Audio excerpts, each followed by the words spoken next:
Bonjour à toutes et à tous. Eh bien écoutez, nous sommes très heureux de vous retrouver avec Stéma pour ce rendez-vous du samedi, qui est donc ici la balle au rebond que je vais saisir autour de la guidance que le lundi Stéma ici nous produit. Et donc on va aller approfondir ensemble ce que ces messages très énergétiques peuvent conduire, peuvent amener comme prise de conscience à partir des expériences de vie, pour que chacun puisse avoir une zone ici de progression, d'apprentissage, ces sources de réflexion autour ici évidemment on va dire, du travail qui est le nôtre. Donc il ne s'agit pas évidemment ici de vérité collective, il s'agit de notre propre vérité, combinée et éprouvée grâce ici à toutes les collaborations que nous avons par ailleurs, et notamment les personnes que nous accompagnons ici de façon directe en parcours, mais aussi toutes celles que nous rencontrons, et pas forcément sur la chaîne, c'est vraiment ici issu de nos propres expériences de vie, bien sûr. Donc, il faut évidemment prendre ici les choses avec discernement en premier lieu. Discernement par rapport à notre mode de raisonnement dans l'instant présent. Il y a ce que l'on peut comprendre à un instant T. Il y a ce que l'on saura comprendre après évidemment quelques cycles plus individuels dans lesquels ici vous pouvez être amené à guérir, à libérer, à vous transformer dans une nouvelle forme. Il y a également tout ce qui va toucher ici une question de timing. Donc à partir de l'endroit où vous vous situez, il vous faut piocher tout simplement ici dans la bibliothèque de la chaîne, et donc celle-ci en particulier. Il faut savoir parfois reculer dans l'information pour mieux l'intégrer, l'ingérer, puisque il y a eu tant et tant ici de capsules et donc de nombreux cycles qui sont finalement similaires avec simplement une intensité ici qui diffère, que ça peut être ici important de faire le pas en arrière. Pour quelques semaines encore, nous allons être un petit peu plus en live, mais effectivement, comme vous l'avez peut-être entendu dans la vidéo actualité, nous allons réaccélérer le temps. C'est un besoin pour nous, c'est-à-dire qu'on ressent que c'est juste, autant que ce n'est ici vecteur d'initiation pour certains, autour de l'autonomie, de la responsabilité, et puis ça aide d'autres ici qui sont déjà à encore plus approfondir ici leur engagement. Donc on conserve ici cette façon de faire où le lundi Stéma effectivement nous donne le ton au travers de son tirage. De mon côté, je reprends ces cartes, un set d'informations qui est le mien autour de la thématique, combiné avec tout ce que l'on a su vivre dans cette existence, bien sûr. Et puis, on ajoute les planètes, on mélange le tout, et ça donne ici une vidéo avec un thème, avec une image, que je vous invite ici et de plus en plus malgré tout à regarder. Alors ça a toujours été le cas, mais peut-être que certains sont plus réceptifs aux images vibratoires en cette période que ça ne l'est peut-être sur d'autres. Et puis vous vous laissez porter ici, prenez des notes, très important, parce que ce qui fait écho ici en vous est source d'une information que vous aurez l'occasion ensuite de mettre à votre propre service. Et pour soutenir notre travail, toujours le même principe, les pouces, les likes, donc de fait, et les partages, les commentaires, et laissez-vous porter là où votre cœur vous guide. Allez, je vous propose de démarrer la séance du jour. Je vous retrouve dans quelques secondes. Alors, cette semaine, les énergies sont pas si évidentes que ça.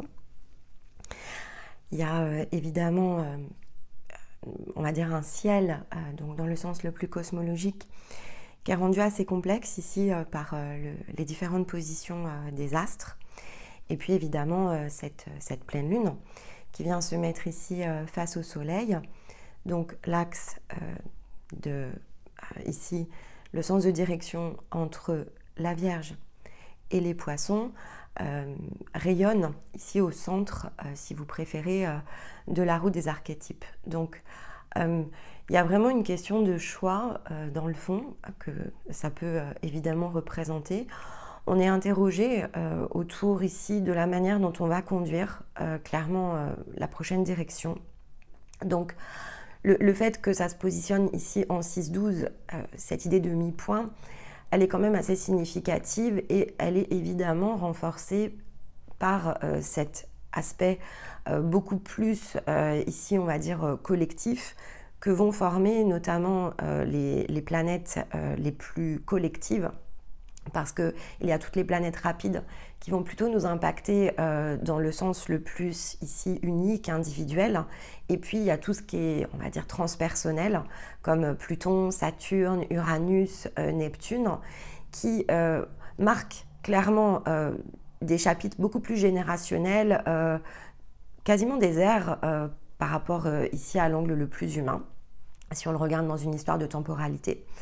Et donc, il y a des points de basculement comme ça ici qui sont disponibles dans le ciel. Alors, c'est important, avant que j'entre dans l'aspect la plus, on va dire, la plus détaillée de la cosmologie, c'est quand même important de garder en tête cette idée qui est une différence, parce qu'il y a quand même une différence entre le côté énergétique, donc on va dire les fréquences, les fluctuations, les réceptions, donc tout ce qui est plutôt particulier et que l'on peut recevoir, et la manière dont on l'intègre, dont on le reçoit, donc dont on est en capacité évidemment de le comprendre. Et il y a tout un temps où lorsque l'on n'est pas ici, on va dire, dans les aspects de notre être les plus denses, les plus densifiés, donc quel résultat ici d'un travail préalable, il y a un écart entre ce que je vais recevoir, par exemple ici cette semaine, en tant qu'individu, et la manière dont je vais pouvoir le comprendre dans la période où je vais être le plus densifié. Et donc au milieu, il y a quand même ici toute une dimension de temps, ce qui fait que c'est assez incorrect. Il y a une question de compréhension humaine ici. Ça va être assez incorrect de considérer que sous prétexte que les fréquences et que les champs d'information sont présents, sont à notre main, sont disponibles, et donc que l'on a reçu quelque part au niveau de notre énergie une forme de nouvelle fréquence, qu'on va avoir la capacité immédiate ici à s'en saisir. Donc on a fait le tour ici d'une partie de la question la semaine passée, quand on a parlé du corps. On a essayé de repositionner en fait ensemble cette dimension physique et l'écart, le décalage que cela peut avoir avec la dimension de l'âme ou la dimension ici de la conscience. Et donc il faut bien garder en tête cette semaine cette information, parce que effectivement la temporalité, c'est ici qu'elle entre en jeu. Donc quand on se pose des questions autour de la temporalité, ou que l'on s'interroge par exemple de savoir si les choses vont bouger rapidement, là il n'y a que l'humain en fait qui est plongé dans la temporalité, il n'y a que le corps. Donc c'est vrai que cette notion déjà, elle ne peut nous préoccuper que dès lors que l'on est dans l'angle le plus humain. Tant que le temps est une dimension que vous cherchez en fait ici à maîtriser, il y a quand même ici une indication autour du fait que, eh bien, il y a encore un travail à régler et à faire entre la dimension corps-âme et corps-âme-conscience. Alors, peu importe après l'angle, mais ça, on va dire, c'est à vous de percevoir à quel point le temps a déjà commencé, ici votre rapport au temps, a déjà commencé à changer. Ou si ce n'est pas encore le cas, ça veut dire que vous êtes plutôt ici dans la dimension du point qui relie le corps et l'âme. Donc, cette information cosmologique, elle ne va pas avoir la capacité ici à être saisie de façon directe, c'est-à-dire j'ai l'énergie dans mes mains et je vais pouvoir agir concrètement ici sur le plan le plus physique. Ça, c'est quand effectivement on a réussi à travailler le sens de notre temporalité de manière différente. Donc on est beaucoup plus baigné ici dans l'énergie de la conscience que l'on ne l'est dans l'énergie de l'âme, voire coupé ici de son âme. En tout cas, on ne le sent pas, c'est pas qu'on en est réellement coupé, c'est que ça ne nous préoccupe pas. Mais là, bon, je pense qu'on n'est pas ici dans les personnes qui vont écouter cette vidéo, on n'est pas dans cette catégorie-là. Donc je ne vais pas m'y attarder, elle existe évidemment, elle représente probablement plutôt le collectif, on va dire dans le sens ici le plus physique, mais là vous allez vous situer soit sur la première partie de, si on le prenait comme une graduation, de l'échelle entre le corps et l'âme, soit effectivement vous êtes dans la deuxième moitié de l'âme à la conscience, donc en passant par le corps. Mais c'est quand même important de bien le garder quelque part dans vos notes, notamment, parce que d'une part, il y a 2 informations. Un, le rapport au temps doit changer. Quand on s'interroge de savoir si on a réussi, si on est monté ici dans les fréquences, c'est quand le rapport au temps a changé de façon concrète. C'est-à-dire que l'on sent que les actions, on est en capacité de les accélérer à partir de notre propre énergie. Donc les choses vont beaucoup plus vite. Les compréhensions, les manières ici que l'on a de ressentir, dans les situations, la façon dont lorsque l'on y est plongé, on a une capacité d'observation, c'est le rapport au temps aussi qui change. Je n'ai plus besoin d'être dans la rétrospective de la même manière que je l'étais au départ. Je suis plongée ici dans l'existence et de manière quasiment instantanée, je vois ce qui se joue. Et après, il y a un temps entre voir ce qui se joue et se sentir ici raccord avec soi et donc une capacité plus immédiate d'agir. Donc ici, ça donne la manifestation la plus physique de votre vibration. Et c'est quand même intéressant d'avoir cette idée de réglage et cette idée de différence entre les deux. Suis-je dans l'énergie de mon âme? Vous avez une première partie de la réponse ici. Suis-je dans l'énergie de ma conscience? Alors là, tout est beaucoup plus accéléré. Mais mon rapport au temps est complètement différent quand je suis baignée dans ma conscience depuis le point physique. En fait, le temps, c'est pas qu'il n'existe pas. C'est qu'il a changé ici, on a changé notre conception du temps. Ensuite, quand on est pleinement réintégré vraiment dans l'énergie de sa présence, le temps peut même sauter. Dans le fond, il disparaît. On sait qu'il est, humainement parlant, on sait qu'il existe, on sait qu'il y a des jours que l'on est en capacité de compter, mais on n'en fait plus ici état. Alors d'une part parce que en fait, on n'a plus besoin de passer dans certaines ressources ici comme on le fait, notamment sur le plan le plus cosmologique. On y a un accès beaucoup plus direct. C'est pas dans la dimension ici de temps le plus physique que cela se produit. On peut avoir des formes d'accélération, c'est-à-dire qu'on sait qu'il va y avoir des passages qui vont être plus favorables pour que nos actions aient du résultat et plus d'impact. Parce que, en fait, ce qui se passe, c'est que on n'est pas tout seul, donc forcément, quand bien même on est sorti de la première dimension de temps ou la dimension la plus complète, on sait qu'il faut qu'il y ait ici comme des points qui soient conduits, des points de convergence sur le plan physique pour qu'on puisse bénéficier de vents plus favorables. C'est juste une question de vent qui tourne en fait, et c'est pas une question ici d'attente en particulier. Bon, on digresse un peu, mais c'est important parce que en fait, comme là, on est quand même plongé cosmologiquement dans les planètes les plus lentes, ce rapport au temps est finalement remis un petit peu quand même ici sous finalement le contexte le plus humain. Et l'autre point important, c'est que quand même, on va faire de fait ici, si on l'introduit comme ça, on va pouvoir faire ensemble la différence entre ce que je vais expliquer aujourd'hui et le fait qu'il va vous falloir, on va dire, dégager cette compréhension, mais qui est de fait beaucoup plus mentale, qu'elle n'est encore intelligence active. Donc vous n'allez pas forcément pouvoir, on va dire, agir dans le sens ici qui est le vôtre, sans passer peut-être par certaines étapes préalables. Donc vous allez recevoir l'information, mais pour pouvoir processer et traiter l'information à partir de vous-même, il faut quand même qu'il y ait les espaces, il faut qu'il y ait les compréhensions, et ça peut prendre du temps. Parce que effectivement, on n'est pas tous positionnés sur la même marche entre corps-âme ou corps-âme-conscience. Et donc, il faut savoir se laisser ici porter dans le juste espace à partir de soi, déterminer bien sûr comment peut-être aller une marche en avant, comment tracer ici l'idée du chemin et donc comment s'y laisser porter, emmener. Alors, reprenons de fait ici l'angle le plus cosmologique. Donc, on est cette semaine, il y a la pleine lune en Poisson, ok, donc avec un pic vibratoire le 18. On est dans un soleil qui transite, puisqu'effectivement le soleil est encore en Vierge, mais dès demain, il sera en Balance, puisque l'équinoxe cette année tombe. Alors, le 22, nous, c'est par rapport à la métropole, ok. Il peut y avoir un peu de mouvement parce que forcément, on n'est pas tous sur le même fuseau horaire. Mais donc, comme effectivement, on est sur une année bissextile, Et de toute façon, tous les ans, tout ce qui est équinoxe et solstice se décale en fait ici légèrement. C'est pour ça qu'il y a un temps qui est corrigé dans la sphère humaine tous les 4 ans avec les années bissextiles. Cette année, le soleil sera officiellement en balance, si on prend le fuseau de la métropole, le 22, donc demain dimanche. Donc, le soleil bouge, il est très proche en fait ici du mouvement lunaire qui impacte des points importants. Nouvelle lune, pleine lune sont des points importants, et puis premier quartier, dernier quartier, sur le principe ici de la croix carrée.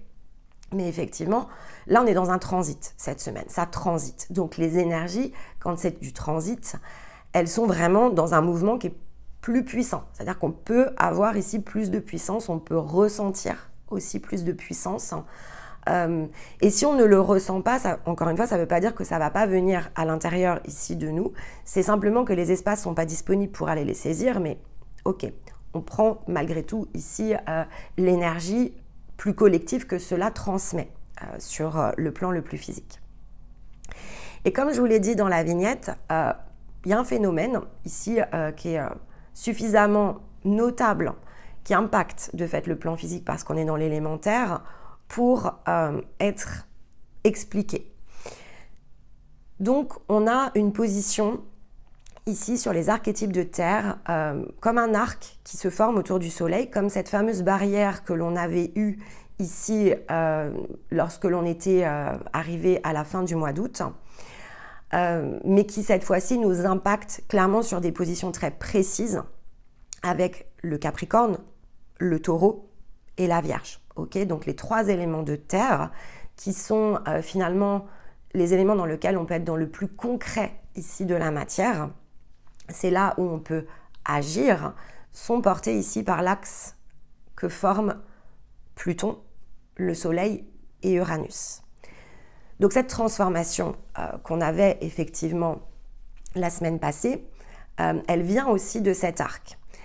C'est renforcé par l'effet lunaire. Pourquoi? Parce que en fait, finalement, c'est cette idée de mi-point. C'est pour ça que je vous ai dit le 6-12, c'est une position qui est importante parce que là, finalement, on a le Soleil qui fait face à la Lune.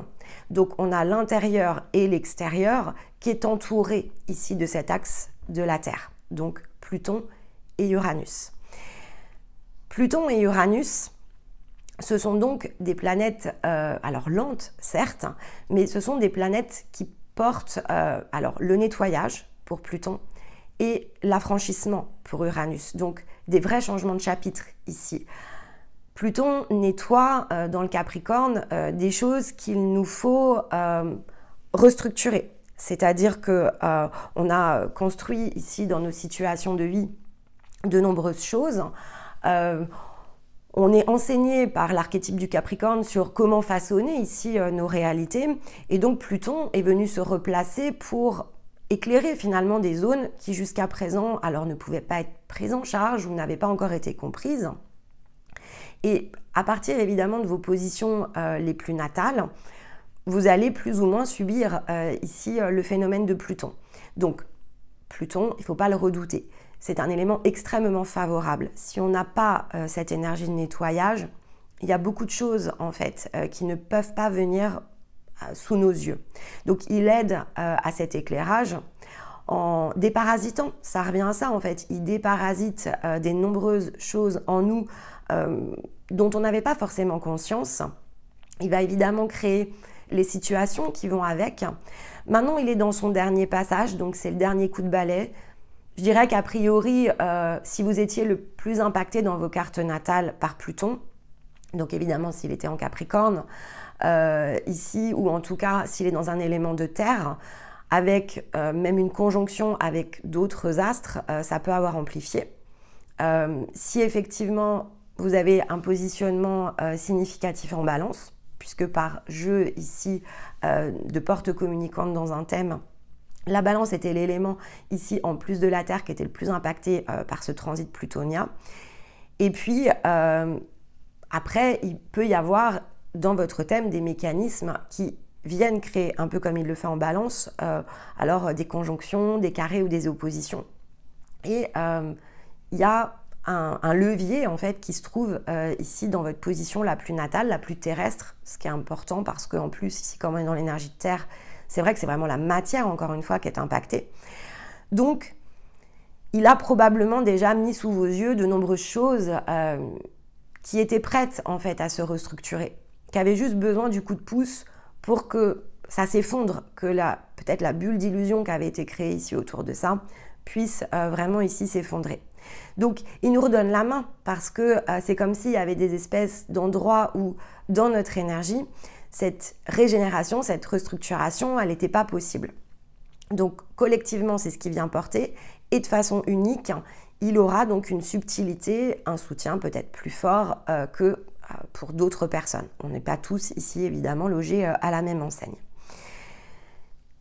Uranus qui rétrograde, donc souvenez-vous, Pluton est rétrograde, mais souvenez-vous ce que veut dire la rétrogradation.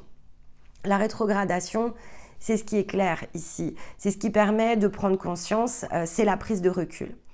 Et c'est la prise de recul physique parce que dans le fond, ces planètes ne rétrogradent pas. C'est-à-dire que si vous vous situez à l'extérieur de la Terre, évidemment, elles ne reculent pas, elles suivent leur orbite. C'est simplement la position ici de la Terre et d'observation qui amène ici le phénomène de rétrogradation. On a l'impression que le champ ici s'élargit et que la planète recule. Mais c'est un effet d'optique au départ, qui est lié simplement ici à une position physique. Donc c'est un mécanisme. C'est-à-dire que pour nous, ici, dans la dimension physique, considérer que Pluton ou Uranus rétrograde, c'est se donner l'opportunité ici par phénomène d'attraction au niveau du corps. Donc cette énergie qui finalement va venir transiter dans le corps va permettre de nous pousser en fait. C'est comme un souffle, c'est comme un vent qui vient en nous et qui nous pousse ici à regarder les choses sous un angle qui habituellement, par effet plutôt magnétique, on avait la magnétite, hein, par effet plutôt magnétique, on est entraîné dans un autre mouvement. Okay, donc on ne reçoit pas l'impact de la même façon. Et là, on a les planètes les plus lourdes ici qui rétrogradent. Donc Uranus en taureau, c'est les fondations. D'accord, c'est les fondations. Alors, au plus proche de nous, hein, dans la zone du taureau, on a logis cette semaine dans les cartes de Stéma. Oui, c'est vrai qu'il y a un impact ici sur l'énergie du foyer.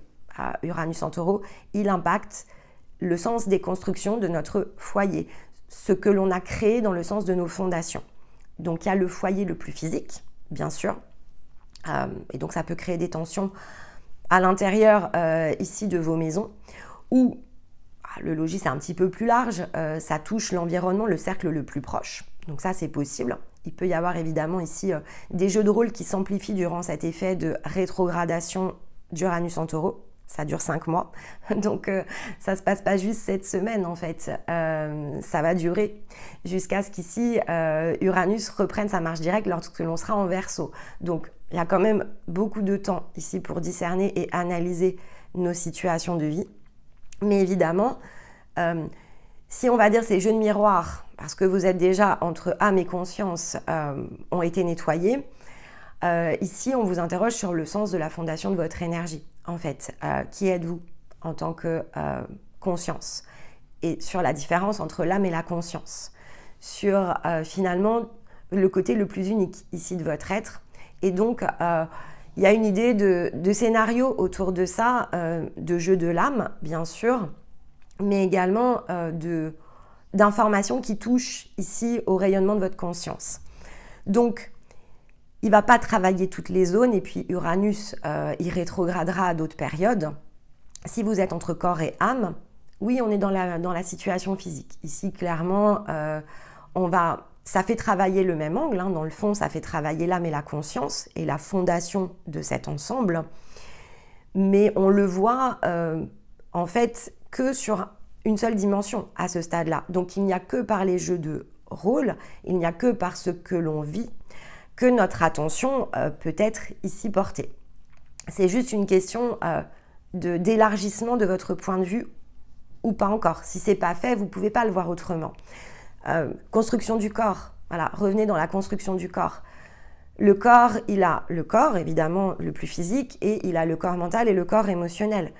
Quand à ce stade-là, notre énergie n'est finalement, sa source ici ne s'opère que sur le plan le plus physique, parce que les montées en fréquence n'ont pas encore eu lieu, on ne peut voir que ce qui se passe dans la matière. On n'a accès qu'à ces 10% dans le fond.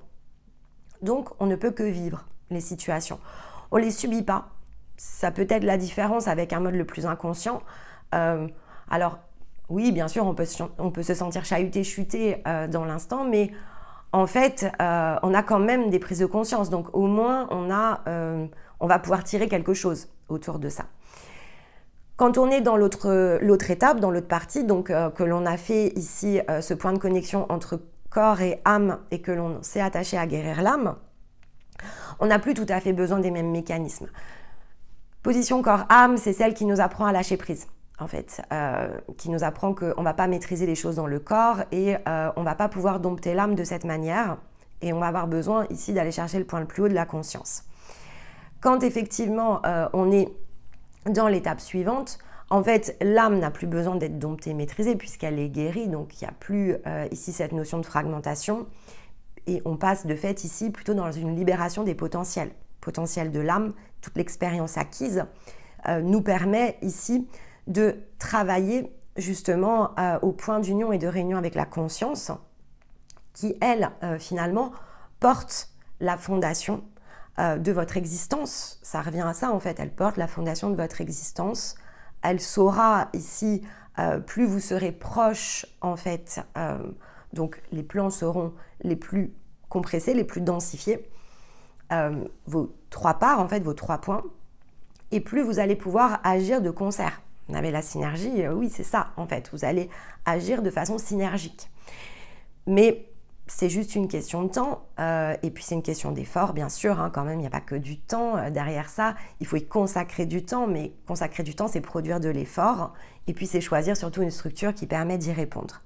Donc, Uranus va challenger ici, dans sa version rétrograde, le plan le plus physique, si c'est à cet endroit-là, finalement, que votre énergie peut communiquer avec vous, par effet de miroir, ou si effectivement on est sur un point de bascule, d'ores et déjà des fréquences plus élevées, là on va pouvoir, alors peut-être être à mi-point, c'est-à-dire qu'il faudra peut-être encore des choses vraiment physico-physiques, ou effectivement on est déjà dans les points d'observation, on s'est analysé toute cette partie-là, on s'est initié en fait ici autour de sa propre énergie, donc on s'est décrypté suffisamment pour être en avance de phase et ne pas être impacté dans les positions les plus physiques. Bon, ça va dépendre quand même de là où vous vous situez. Et donc ça entoure le soleil, mais ça entoure aussi la lune, de fait. Pourquoi ? Parce que la position ici de la lune se situe dans le poisson. Donc résonance, réceptivité. Et de fait, ce que je vous explique, c'est ce qui permet aussi de comprendre la différence entre la croyance, la résonance, entre ce que j'imagine, donc imagination, et réceptivité. Si vous comprenez déjà cette différence, vous allez réconcilier quelque chose à l'intérieur de vous. Ça ne veut pas dire que vous pouvez totalement le pratiquer, mais ça veut dire au moins que vous avez compris. Donc, que ce que Pluton va chercher à chasser comme illusion autour de ce que vous essayez à restructurer, il a bien moins besoin ici de vous chahuter.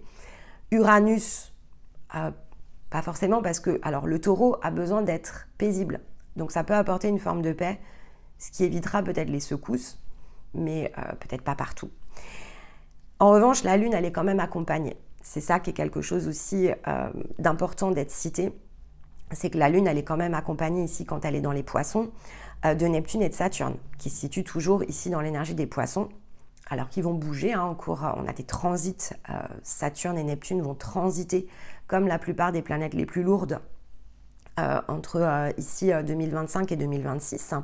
Mais pour l'instant, ces deux grosses planètes, elles encadrent ici la pleine lune et elles sont rétrogrades également. En fait. Et ça, c'est quelque chose qui est extrêmement intéressant parce que on est vraiment dans le mécanisme qui donne un point d'accès à cette conciliation intérieure, cette résonance intérieure et sa manifestation la plus extérieure. Donc, évidemment, on peut ici toujours avoir une forme d'illusion autour de ça. On est en train, quelque part, d'accéder à ces fréquences, pas forcément du plan le plus physique, mais dans la partie la plus invisible. Et il faut déverrouiller bien sûr les portes pour que ça puisse se produire, qu'on puisse se saisir ici des informations à partir de soi. Mais on peut partager, en tout cas. C'est-à-dire qu'on peut ici voir que la ligne collective, elle est quand même impactée au niveau de ses positionnements. Donc Neptune, c'est effectivement... Neptune et Saturne sont très liés, en fait, ici à l'âme, au départ. Neptune, c'est le maître des illusions. Les choses se dissimulent avec Neptune. Alors, pas pour nous punir, pas pour nous blesser, c'est un besoin d'outils d'expérience. Neptune, c'est l'outil de l'expérience. Soit je suis bercée d'illusions, donc je ne suis pas aux commandes, soit effectivement j'arrive à m'extraire de la zone d'illusion et donc je passe en maîtrise, et parce que je suis en maîtrise, je passe en croissance. Donc le challenge de Neptune dans vos thèmes, c'est effectivement la part dissimulée, la part invisible, qui dès lors qu'elle se rend visible, devient une opportunité de maîtriser une facette de notre être pour pouvoir pleinement ici l'utiliser. Saturne, c'est la roue, c'est la partie ici, c'est le piège de l'âme, hein, Saturne, c'est la temporalité. Donc c'est le fait ici qu'une âme est dans un circuit, une dimension ici dans laquelle il n'y a ni début ni fin,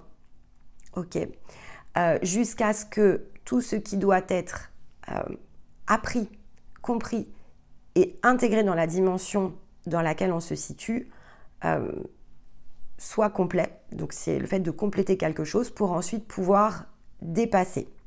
En fait, tant que on crée des expériences mais qu'on ne sait pas les conclure, eh bien on aura Saturne qui agit comme un gardien. Donc encore une fois, c'est pas pour ici nous punir, quelle que soit ici la forme, c'est pour nous aider en fait ici à comprendre comment doit s'opérer la croissance. Et la croissance, elle ne peut s'opérer que lorsque l'on s'affranchit, en fait, lorsque l'on dépasse nos conditionnements. Donc Saturne crée finalement ici, et surtout en combinaison avec Neptune, il y a une espèce de double conditionnement, mais en même temps, ce sont les portes de sortie. Donc ici, la rétrogradation peut favoriser aussi l'identification de zones qui n'étaient pas visibles jusqu'à présent ou sur lesquelles on n'avait pas forcément la prise de conscience au niveau notamment des pensées, et donc nous aider à réconcilier cette information à l'intérieur de nous. Et donc le home qu'on avait sur la conscience montre cette idée d'amplification. En fait, ces énergies de l'axe de la Terre et ces planètes qui rétrogradent, qui sont les plus lentes, le fait de rétrograder donne plus ici d'espace, plus de champ. Donc c'est bien une amplification. C'est comme si elle nous aidait à nous amplifier, à amplifier ici les fréquences de notre être. Malheureusement, ça n'amplifie pas que ici la partie à l'équilibre. Ça amplifie aussi la partie qui n'est pas à l'équilibre. Donc elle est là la difficulté. C'est-à-dire que certes, ça offre plus d'opportunités de pouvoir ici s'équilibrer, mais afin que ça puisse se réaliser, il faut que les déséquilibres soient réglés. Donc ça peut amplifier la tension ici à l'intérieur de nous, et ça peut évidemment amplifier les tensions les plus collectives. C'est vrai que ces mouvements, en fait, ils vont bouger. Donc Neptune et Saturne, en fait, là, ils sont dans la maison des poissons. Donc on va dire ils sont quand même à la fin d'une roue.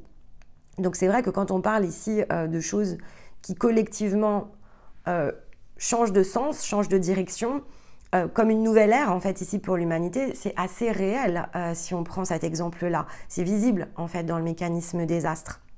Parce que c'est vrai que au cours ici du grand transit de ces planètes transpersonnelles, eh bien ils vont aller se positionner en bélier.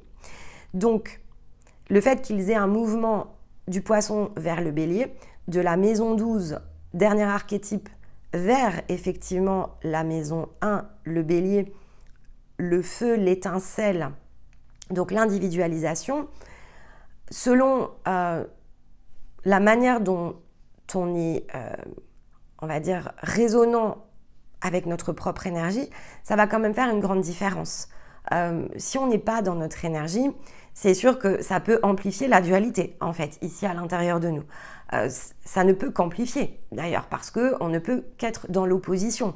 Avec Neptune et Saturne, si déjà dans le bélier, on se met dans la... Si déjà, pardon, dans le poisson, on se met dans la croyance et qu'on finit par adhérer à tout et n'importe quoi, au passage, on va prendre tellement ici d'empreintes que quand ça va se positionner en bélier, ce que l'on va chercher à faire, en fait, est complètement désordonné et désaligné avec ce que l'on est au plus profond de nous. Souvent avec notre âme, et encore plus avec notre conscience, parce qu'on est vraiment dans le côté collectif, donc on est dans le combat. Deux camps qui s'opposent, l'ombre et la lumière. La dualité, ce ne sont que des oppositions. Donc, collectivement, c'est ombre et lumière, c'est le bien, le mal, mais ce même conflit, en fait, au départ, il est quand même intérieur. Donc, ça peut créer des formes d'amplification dans l'environnement autour de nous, ça c'est certain.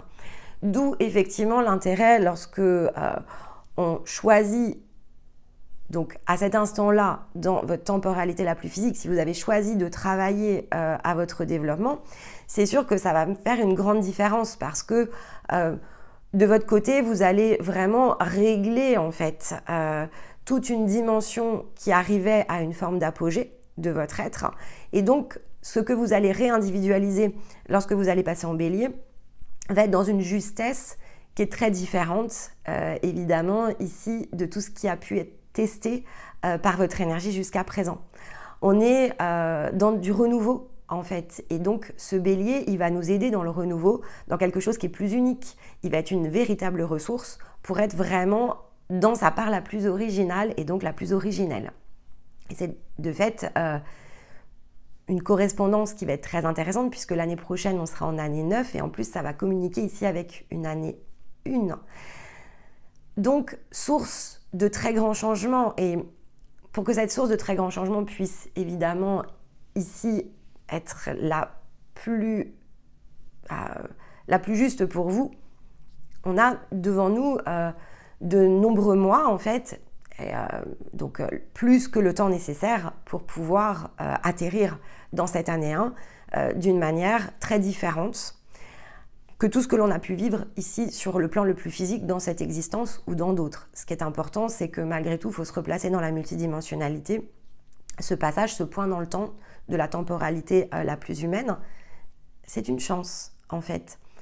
Mais c'est une chance non pas parce que effectivement on est plus brillant, on va introduire le côté brillant, mais parce que l'on s'est engagé. Donc en fait, on s'est remis ici dans un chemin qui est le nôtre et on n'est plus ballotté ici par les vents les plus collectifs. En tout cas, on a la possibilité de le décider. Après, voilà, il y a toujours ici un décalage. Vous le savez, je vous en parle, il y a plus d'une ligne collective ici sur la chaîne. Donc, c'est sûr que là, peut-être dans le lot, non.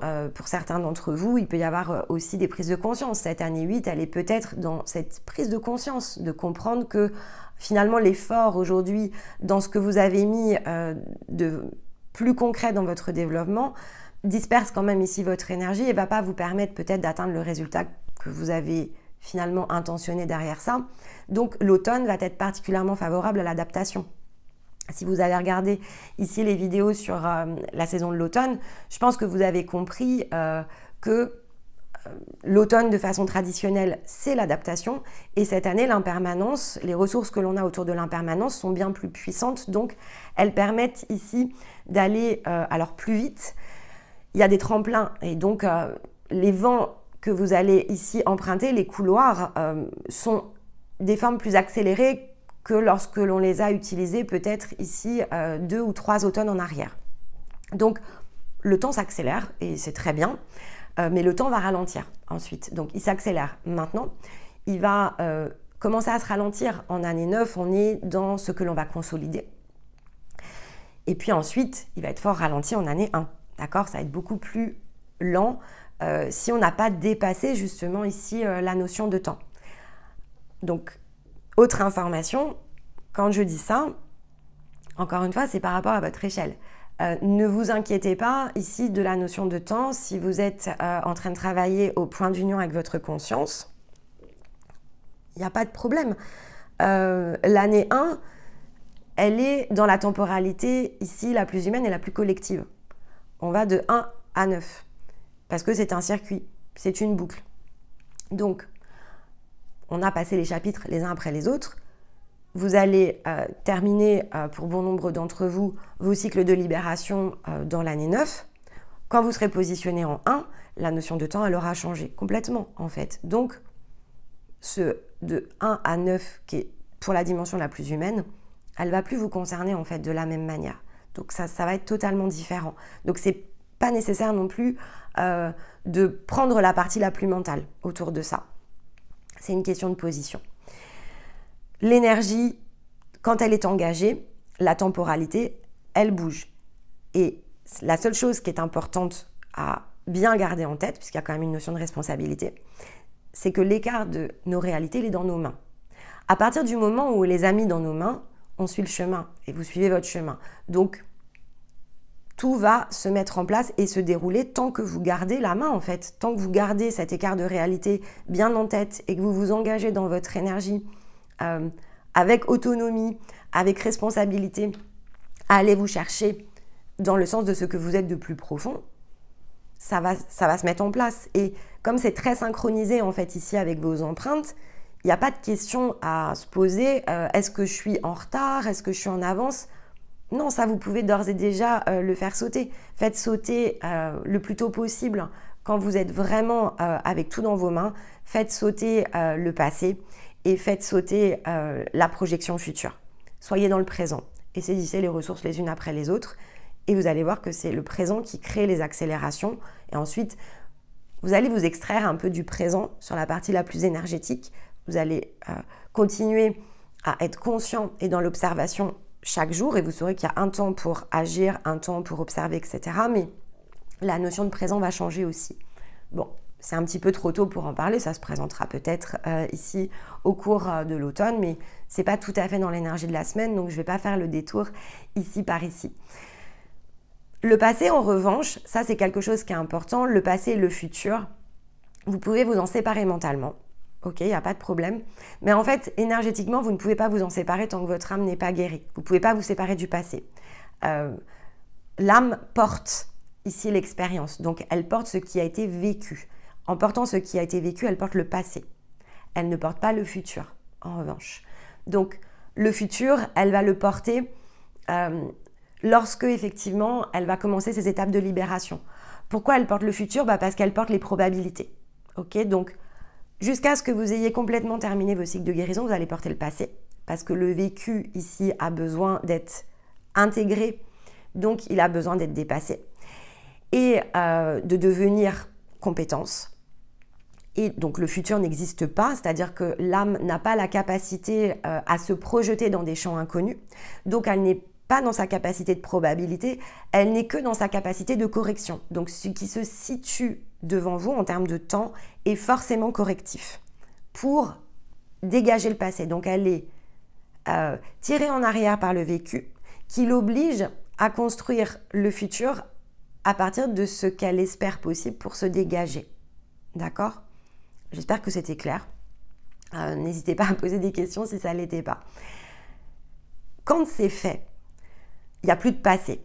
Vous ne souffrez plus. C'est-à-dire que en fait, mentalement, vous allez travailler à quitter les rôles, mais tout ce qui va toucher ici la construction, vous ne vous définissez plus en fait ici autour de ces constructions. Vous avez compris que ok, l'âme a joué des jeux et donc vous savez vous séparer de ça, mettre à distance si vous préférez.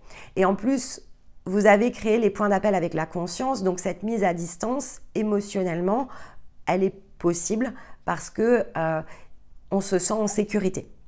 Il y a cette notion ici de sécurité intérieure qui prend le relais lorsque l'on a terminé ici le travail, on va dire, de dégagement de l'âme, donc on a résolu tous les scénarios. En fait, dans le fond, on entre dans un espace où on se sent pleinement en sécurité. Et la sécurité, au départ, elle est quand même assez émotionnelle, donc le corps émotionnel est en sécurité. Parce qu'il est en sécurité, finalement, le corps mental n'a plus besoin ici d'être dans la résistance. Ça ne veut pas dire qu'il est dans la création, la différence elle est là, mais en tout cas il n'est plus en résistance, on sait lâcher prise. en fait. On ne s'est peut-être pas encore laissé être, mais on s'est lâché prise. Ensuite, donc, vient les étapes de libération. Donc, au départ, il y a cette fameuse coupure qui est très proche, en fait, de ce que représente un 6-12. Hein. Donc, c'est intéressant ici de le voir dans l'axe Vierge-Poisson. Mais donc, ici, on n'a pas encore libéré, justement, les probabilités. On a, certes, on a pris conscience de tout ce qui avait été ici empêché. On a intégré les expériences, mais on n'a pas encore ouvert l'inconnu. C'est le nœud sud, en fait, ici pour l'instant, qui encore nous retient. Donc, on le nettoie et on le ferme ensemble. On ouvre le nœud nord qui permet de créer ici... alors, on n'est plus dans un axe à plat. Maintenant, on va être dans un cerceau qui communique d'un point à un autre, dans un mouvement dynamique. Vous pouvez vraiment le voir comme une roue ici qui tourne du nœud nord vers votre nœud sud, là où auparavant, en fait, c'était comme une ligne où on essayait de mettre... c'est comme si vous envoyiez une corde, en fait, vous avez essayé et essayé et essayé d'aller rejoindre ici le point opposé pour pouvoir vous placer au centre. Mais ce n'était pas possible parce que énergétiquement, c'était bloqué. Quand on déverrouille, on réouvre donc des potentiels à l'âme qui de fait va pouvoir se saisir de ressources qu'elle n'a jamais eues dans les mains pour pouvoir ici recréer des scénarios à l'équilibre. Alors sur cet axe, il faudra en libérer d'autres, mais elle retrouve ici un potentiel de croissance, donc elle retrouve le chemin de la croissance, elle retrouve la capacité ici à projeter des champs inconnus. Et comme on se sent encore une fois en sécurité émotionnellement grâce à la conscience et que l'on se sent en capacité grâce à ce que l'on a fait et ce que l'on a conscientisé, parce que c'est ça qui est important aussi sur le corps mental. En fait, ce que vous avez fait, c'est que vous avez conscientisé toutes vos étapes. On vous fait travailler en fait un jour après l'autre pour que vous puissiez justement le conscientiser, parce que tout ce que vous conscientisez, finalement, ça ajuste votre corps le plus mental, et donc ça crée au niveau du corps et donc de l'humain, ça crée de la nouveauté. En fait, vous devenez créatif autour de ça, ce qui n'existe pas au départ parce que on s'inspire que de ce que l'on connaît. On regarde les autres et finalement, on prend ce qui nous intéresse, on essaye de le digérer un peu, on le recrache, mais il n'y a pas beaucoup de créativité autour de ça. C'est pas possible parce que l'âme n'en a pas non plus la capacité, donc sa compétence, elle va quand même tourner ici toujours autour d'une même zone. Donc, réouverture ici des potentiels. Et effectivement, plus on comprend la place de chacun, plus on comprend la dimension de temps, plus on comprend que finalement dessiner l'avenir c'est assez factice tant que le vécu ici, on va dire, nous en empêche. On a les stigmates, on ne peut pas avancer, on a 10 bâtons dans le dos en fait, donc c'est pas possible d'avancer. Alors on n'est plus à contre-courant et je pense qu'on arrive, si on comprend ça, c'est aussi ce qui nous permet de vraiment choisir un point de concentration aussi sur nos outils, sur notre manière ici de s'inscrire dans le mouvement le plus actif, dans le mouvement dynamique. Et donc ça fait une grande différence dans nos réalisations. Tant que ce n'est pas le cas, c'est sûr que voilà, il y aura toujours une forme ici d'illusion. Donc on aura toujours Saturne et Neptune qui viendront montrer les zones dans lesquelles il nous faut travailler. Et l'autre point quand même que je voulais partager par rapport à ça, parce que on peut se dire ok, mais souvent quand on partage ensemble, il y a cette notion, alors qui est évidemment très spirituelle parce qu'elle n'est pas réelle, la notion de vieille âme en fait.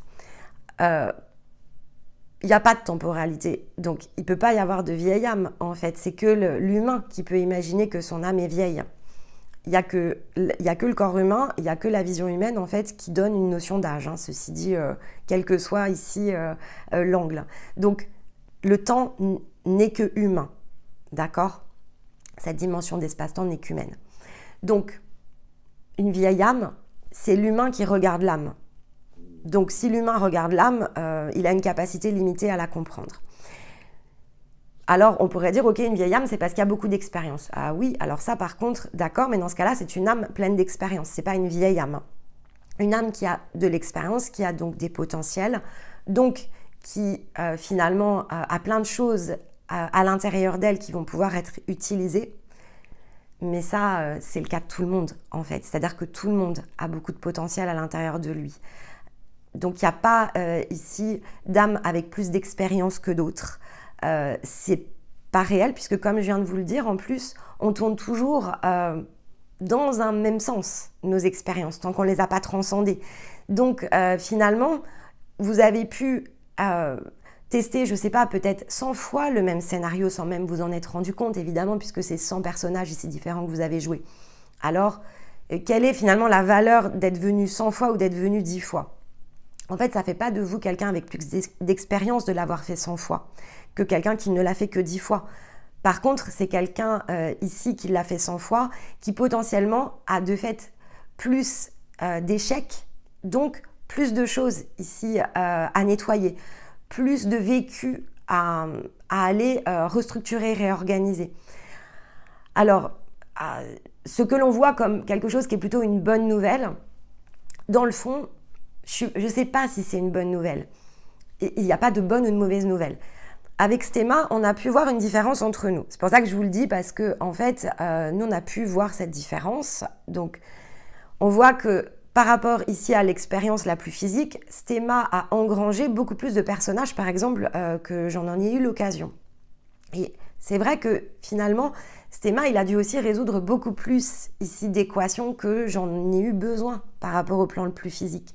Donc, est-ce que c'est quelque chose qui nous pénalise ou est-ce que c'est quelque chose qui nous avantage? En fait, la question n'est pas là. C'est si je le regarde par rapport à ce que Stéma ici avait besoin de faire, besoin de comprendre. Si on le regarde à plat, on va dire t'as vachement plus tourné dans le bocal. Moi, finalement, je suis restée à l'extérieur plus cool. Je dois être plus performante. Pas du tout, en fait, parce que ça n'a strictement rien à voir. Pourquoi 100 fois? Parce que son empreinte, en fait, parce qu'il a dû tester énormément de choses, parce qu'il a quelque chose qui porte en lui de très particulier et que ce côté très particulier avait quand même besoin de tester un certain nombre de probabilités. Pourquoi je me suis moins plongée dans l'expérience? Parce que aussi, il y a cette idée de circuit que l'on partage. Donc, moins d'expérience physique, certes, mais en fait, c'est simplement parce que j'avais besoin d'une autre position pour accompagner et soutenir. Donc, j'ai peut-être moins d'expérience physique, mais j'ai engrangé beaucoup d'expérience d'observation. Et c'est ça qui fait aussi ma compétence aujourd'hui. Donc, il y a toujours une façon de regarder et puis il y a la façon ici la plus neutre de le faire. Et ça, c'est quelque chose d'important parce que c'est ce que Neptune, notamment ici, nous amène à faire. C'est le neutre, en fait.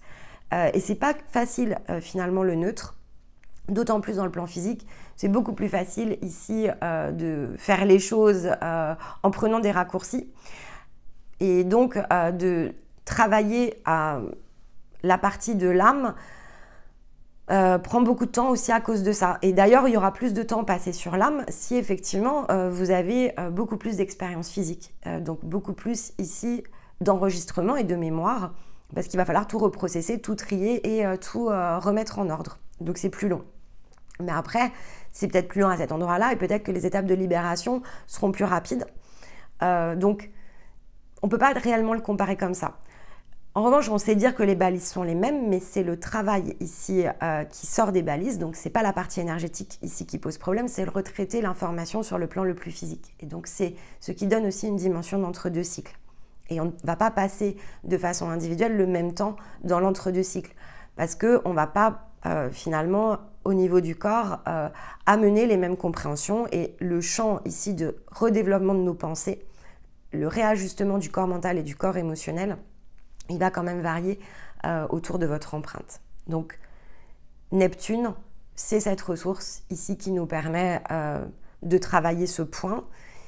Et donc, c'est une ressource qui est extrêmement importante et en même temps, c'est, comme toutes les grosses planètes, quelque chose d'assez difficile ici à manipuler.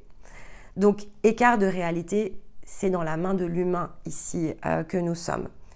La conscience, gardez en tête qu'elle sera et qu'elle est et qu'elle sera toujours dans ce que l'on pourrait percevoir ici côté humain comme de la patience, qui n'en est pas puisqu'il n'y a pas de temps. Elle est omnisciente surtout, donc elle voit un ensemble, elle va voir tous les personnages, elle va voir ici le niveau d'expérience de l'âme, elle va chercher en fait ici à mettre l'ensemble en sécurité et à combiner, mais Si c'est pas dans cette existence et si c'est ailleurs, finalement pour elle, il n'y a pas de notion ici d'importance qui est portée par rapport à ça. Elle regarde les points les plus favorables et donc à partir ici de ce qui est construit, donc des conditions de jeu, le côté le plus collectif et en même temps les ressources et l'empreinte la plus individuelle qui est portée ici par le code de l'âme, elle va avoir en fait ce qui peut être un point d'ouverture. Et il y en a plusieurs, donc si ça ne se fait pas à cet instant-là de votre ligne de temps humaine, ça peut se faire plus tard, c'est pour ça qu'il y a plusieurs portes. Et puis, si à un moment donné, parce que l'expression de la volonté de l'humain, en fait, elle ne peut pas être contrecarrée, c'est pas avec ce personnage, elle va prendre acte, en fait, ici, de ce que le personnage a vécu et donc de ce que cela a pu empêcher pour que cet événement de connexion se produise. Donc, elle va chercher ici aussi à améliorer le personnage. Donc, ça sera un autre personnage dans une autre existence et dans un autre, espace-temps, mais optimiser aussi de tout ce qui, ici, a moins bien fonctionné. Les paramètres et la complétude des paramètres, c'est la conscience qui le porte. Après, effectivement, a-t-elle la capacité dans toutes les lignes de temps à prendre la main? La réponse, comme c'est non aussi, c'est un petit peu plus complexe que ça, mais j'essaie vraiment ici de schématiser pour que vous puissiez bien le comprendre. Et donc l'âme se trouve entre les deux parce qu'elle est synergique. Donc elle crée les ponts entre visible et invisible. Plus elle est libre, c'est ce que je vous ai expliqué, plus elle est créatrice. Donc ici, on a clairement la synthèse de la semaine. En revanche, il faut aussi bien repositionner quelque chose dans le contexte, parce que c'est ça qu'on nous demande cette semaine. Comme on entre ici en équinoxe, et que la balance va nous tester dans notre justesse, c'est la justesse de l'intention, ici, qui ressort. Donc, briller était l'ouverture de la semaine. La compréhension qu'il faut dégager de tout ça, c'est ce que veut dire briller. En fait, il y a une différence entre briller et rayonner. Ce sont deux choses extrêmement ici différentes. La seule chose qui peut briller, c'est quelque chose qui ne génère pas ici sa propre énergie et qui a donc besoin ici d'être nourri depuis quelque chose qui rayonne pour pouvoir briller. Donc, un soleil rayonne, une étoile brille. La lune est invisible si le soleil ici ne rayonne pas et donc ne se reflète pas dans la lune. Donc, c'est un phénomène de particules, ok? Qu'est-ce qui donne à l'étoile sa lumière? C'est le rayonnement d'un astre. Et cet astre n'est pas forcément d'ailleurs visible. Donc, il y a ceux qui brillent et il y a ceux qui rayonnent. Il y a ceux donc qui sont visibles et il y a ceux qui sont invisibles. Ça déjà, c'est quelque chose qui est important d'être compris. Donc, si vous cherchez à briller de votre âme, si vous cherchez à être dans la lumière, au-delà du fait qu'il y aura toujours une face cachée à l'intérieur de vous, puisque l'ombre et la lumière sont effectivement les faces d'une même pièce, et donc en amplifiant votre lumière, vous allez amplifier votre ombre, c'est surtout le fait que vous allez vous amplifier dans quelque chose qui n'est pas votre rayonnement. Vous allez utiliser quelque chose qui est extérieur pour briller. En revanche, quand vous vous placez ici dans l'énergie de votre conscience, donc qui est celle qui rayonne, et que vous vous remettez au centre, en fait, ça rayonne à travers vous. La différence, elle est là, vous n'êtes pas dans un système de particules, vous êtes dans un système ici d'ouverture à votre propre rayonnement. Je vous avais expliqué l'an dernier dans une capsule la fameuse idée du zénith. En fait, il n'y a pas d'ombre lorsque l'on est au zénith parce qu'on est dans une ligne. Et donc, il n'y a pas de différence entre le haut et le bas dans le sens de la colonne. On est plongé effectivement dans le même rayonnement. Et donc, parce qu'on est dans un rayonnement et qu'on est complètement en ligne, autour de nous, il n'y a pas d'ombre. Et on n'est pas illuminé pour autant. Okay, on n'est pas brillant pour autant. On est simplement en alignement. Et donc, si vous êtes en alignement ici avec votre être, donc corps, âme, conscience, aligné, ici, vous allez rayonner et non pas briller. Si en revanche, vous cherchez à briller, C'est-à-dire si vous cherchez à être plus lumineux, si vous cherchez... alors briller, c'est quelque part, c'est ce qui projette ici des particules sur les autres, en fait. Quand on est dans son rayonnement, on est dans son énergie et on fait une différence majeure entre ici le donner-recevoir et ce que signifie partager. Être soi est suffisant. En fait, il n'y a pas réellement d'intention physique de partage. En tout cas, ça ne se fait pas comme ça. Si effectivement, parce que là, de fait, vous allez vous dire, ok, mais alors dans ce cas-là, pourquoi on fait des capsules? Parce que là, effectivement, je vous ai aussi dit que j'étais dans le partage. Là, c'est parce que c'est mon rayonnement. C'est-à-dire que dans, ici, l'énergie de ma conscience, je porte cette énergie du partage dans le sens, ici, de pouvoir ouvrir les portes aux autres. Mais c'est une fonction. C'est la fonction, ici, de mon rayonnement. C'est pas la seule. C'est-à-dire que il y a d'autres choses que je peux être amenée à faire. Mais c'est ce que je porte. C'est-à-dire que ce sont plutôt, ici, de l'ordre de mes codes. Pourquoi je m'incarne? Ok, parce qu'effectivement, dans le sens ici de mon énergie, dans ce que je suis, donc de plus unique, il y a ce côté rayonnement qui se distribue. Alors dans le fond, et on a réfléchi, et on réfléchit toujours en fait, comment ici rester dans notre côté le plus unique et comment être dans notre fonction. Et Stéma, en fait, a une fonction qui est quand même assez différente, d'ailleurs. Pourquoi, ici, vous l'entendez moins sur la chaîne? Parce que ce n'est pas sa fonction, en fait. Donc, on a une combinaison, ici, en associant nos forces, et c'est pour ça qu'on associe notre effort, mais le pourquoi il est moins présent sur la chaîne, ou pourquoi vous l'aurez moins également dans les parcours, c'est parce que ce n'est pas sa fonction, c'est la mienne. En combinaison, ça donne une teinte, et effectivement, il y a un sens de direction qui est le sens commun pour nous deux, mais lui, il a d'autres, effectivement, choses sur lesquelles il va pouvoir agir, même si c'est moins visible, parce que son rayonnement impacte d'autres zones. Simplement, elles ne sont pas visibles ici de façon, on va dire, publique sur la chaîne. Pas comme ça, en tout cas. Pas dans cette forme de transmission. Mais il y a d'autres choses qu'il va rendre visibles, qui sont l'ordre de projets que l'on travaille. Est-ce que ce sera sur la chaîne ou ailleurs, peu importe, mais c'est pour vous expliquer en fait ce que ça représente. Donc ce partage finalement qui est le vôtre, il va s'attacher à être à partir de votre rayonnement. Donc selon ici le rayonnement de votre être et ce que votre conscience ici a comme compétence, fonction, vous n'allez pas faire évidemment ici la même chose. Et pour bon nombre d'entre vous, vous ne serez vraiment pas dans ce type de partage aussi, c'est ça qui est important. Vous allez complètement partager autre chose. Peut-être que certains vont inventer des nouvelles technologies, par exemple, parce que c'est vraiment pour ça ici que vous vous êtes incarné. Peut-être que certains vont révolutionner certains secteurs ici de construction de l'humanité. Vous allez peut-être, je ne sais pas, révolutionner la manière ici dont on enseigne et on transmet par exemple aux enfants, la manière dont on utilise les ressources de la terre, la manière dont on cultive, la manière dont on partage aussi nos ressources. Donc la base sera évidemment le partage de ce que vous êtes, partage de votre rayonnement, mais en rien le fait ici de briller. Parce que quand on cherche à briller, en fait, on cherche à impressionner les autres. Donc, en fait, on cherche à être vu. Et c'est pour ça que, de notre côté, par exemple, sur la chaîne, on ne cherche pas à être vu. Souvent, on nous demande aussi pourquoi on n'est pas monétisé, etc. D'une part, c'est une question de pub parce qu'on ne veut pas couper. Mais c'est sûr que ça limite notre visibilité dans le sens de l'algorithme, donc dans le sens de la distribution qui se fait par une machine. Après, on vous dit, voilà, mettez les likes, mettez les partages, etc. parce que, de fait, ça active des notifications.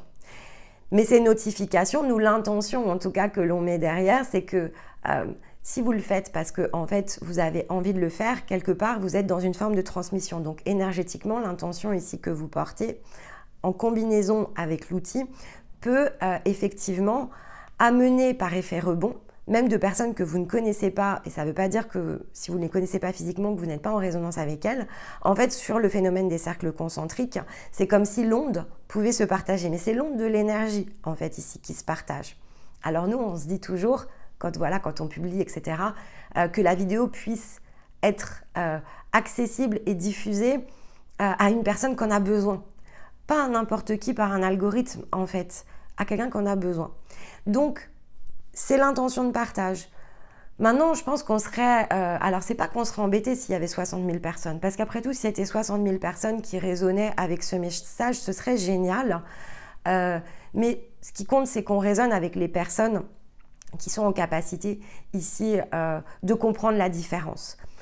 On ne cherche pas à raisonner avec des personnes qui se situent vraiment dans les chemins les plus collectifs, parce que ici, ça a fait son temps dans le fond, et puis ce sont des personnes qui vont aussi beaucoup s'accrocher à leur champ de croyance.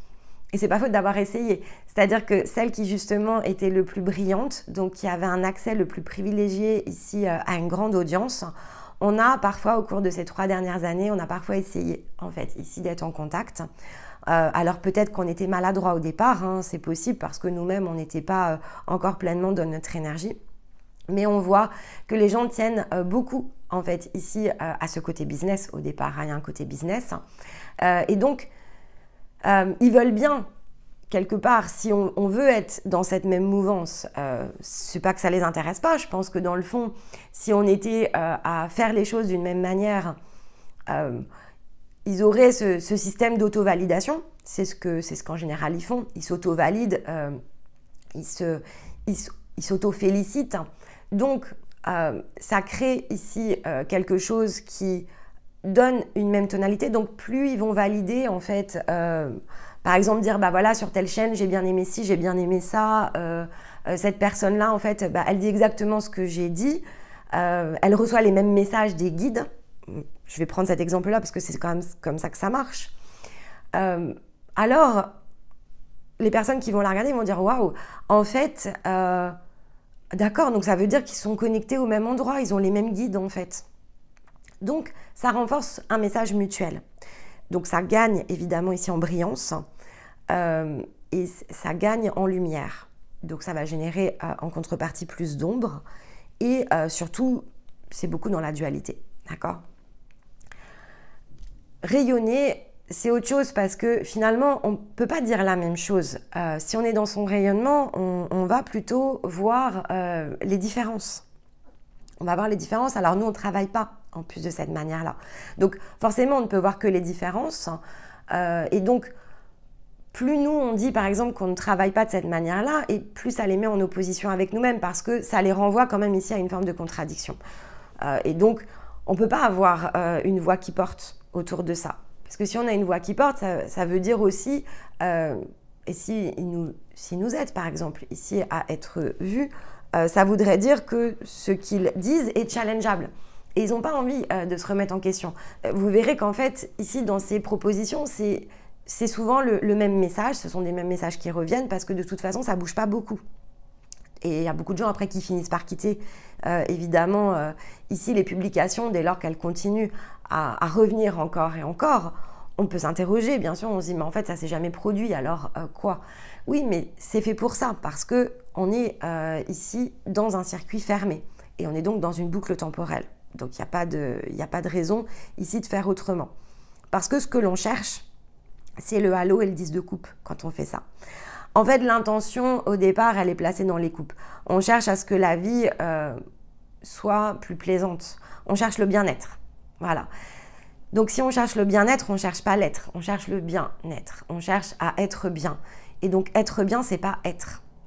C'est la zone la plus positive ici. Donc, on cherche la joie, on cherche le plaisir, on cherche à tirer profit de l'existence. Donc, on cherche à en tirer le meilleur. Et si on veut le meilleur, forcément, on est dans un côté de la balance.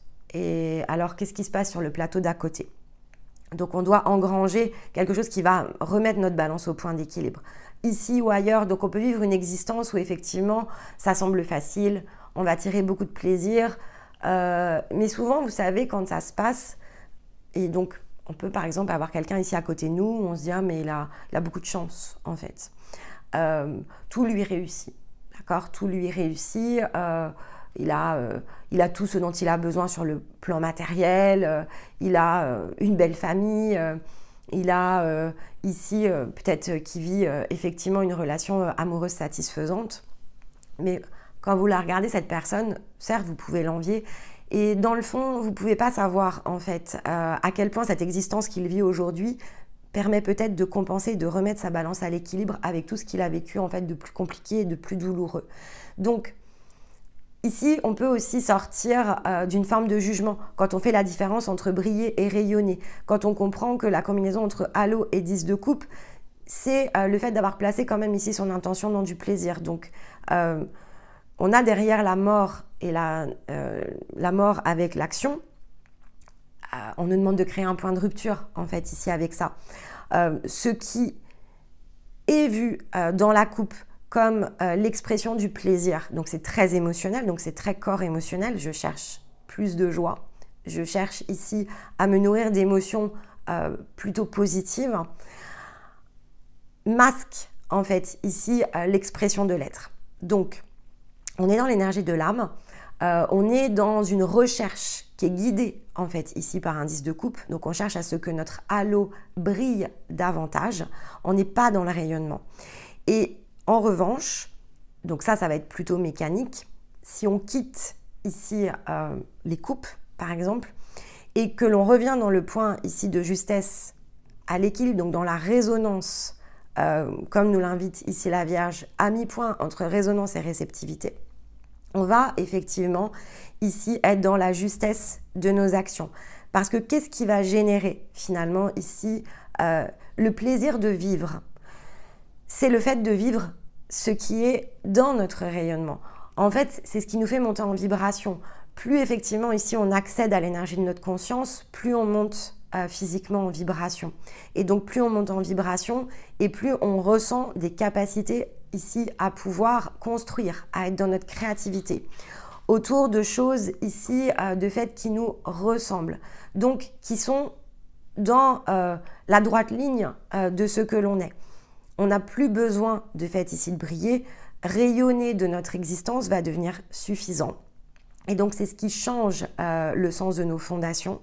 Alors, pas à pas bien sûr, donc de façon intérieure, mais c'est ce qui de fait va changer lorsqu'à l'intérieur c'est prêt, c'est ce qui va changer le sens de nos actions.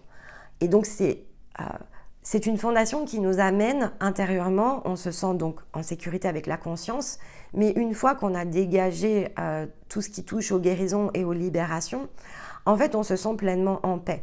On a compris finalement tout ce que l'on avait fait, quel que soit le champ d'existence, on saisit la subtilité de tout ce que peut nous offrir ici le plan le plus physique, mais également la construction d'une âme. Donc on est en paix avec la manière dont les choses s'orchestrent, donc à partir de soi. Et si par exemple votre intention c'est de travailler sur vous pour que tout soit en paix, la première des étapes ça va être d'être en paix avec vous-même, avec tout ce que vous avez vécu, tout ce que vous avez créé et tout ce que vous allez faire. Et vous sentir pleinement ici plongé dans l'opportunité, dans tout ce qui peut être amené à être produit autour de votre énergie et de votre créativité. Et une fois que c'est fait, finalement, être vous est totalement, bien sûr, suffisant. Et le moment où vous vivez le être moi est suffisant, c'est le moment en fait où vous êtes en paix avec tout ce qui vous entoure, donc aussi avec les autres, la manière qu'ont les autres ici de se comporter, la manière dont finalement vous pouvez être totalement juste et ajusté autour de ça. Vous ne vous préoccupez plus en fait de ce qui se passe autour et comme être vous est suffisant, vous savez que votre rayonnement va avoir ici des effets qui sont sous le principe de la résonance, donc que les autres vont pouvoir avoir une réceptivité si les espaces sont créés. Vous respectez de façon ici pleine, entière leur propre volonté. Donc ceux qui ne souhaitent pas ici connecter la part humaine, eh bien ils ne la connectent pas. En fait, dans le fond, ça ne vous touche pas, ça ne vous affecte plus comme c'était le cas avant, parce qu'il y avait une recherche au préalable. Et puis là, vous avez pris conscience que de toute façon, 1, tout le monde peut le faire. 2, il n'y a finalement que votre volonté qui peut s'exprimer ici pour aller jusqu'au bout.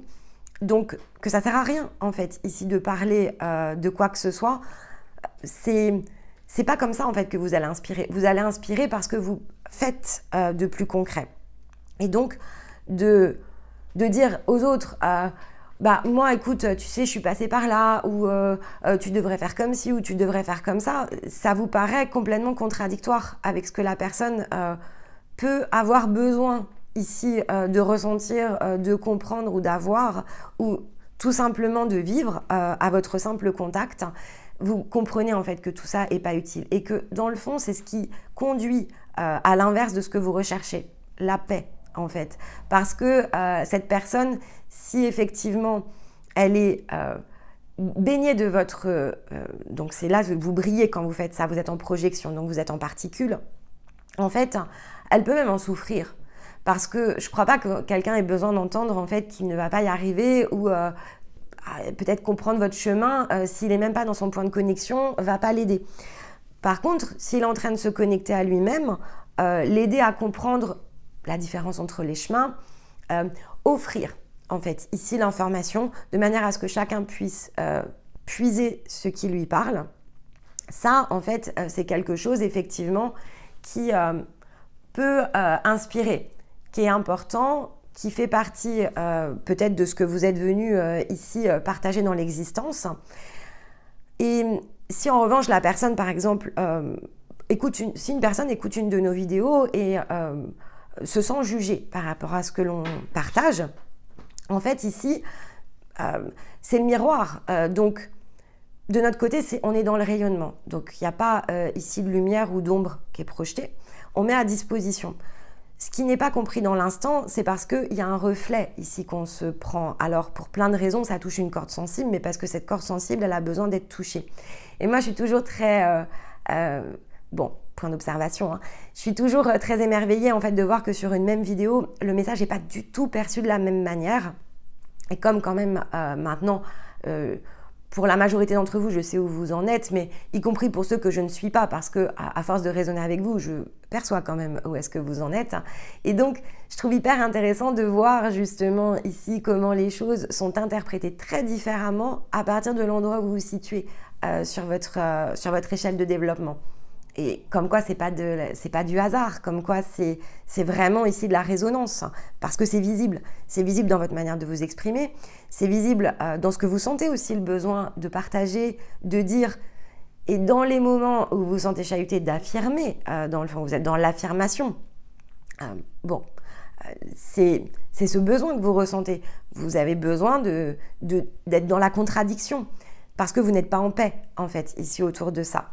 Et on ne l'a pas toujours été. C'est-à-dire qu'au début de la chaîne, on n'était pas forcément dans cette version-là de nous-mêmes. Donc, au début de la chaîne, quand on avait on va dire, des commentaires qui étaient parfois même difficiles, c'était douloureux en fait. On ne le vivait pas très bien. Quand on se lève le matin et qu'on s'est fait insulter sur la chaîne, c'est sûr que c'est blessant en fait. À ce moment-là, on était blessés.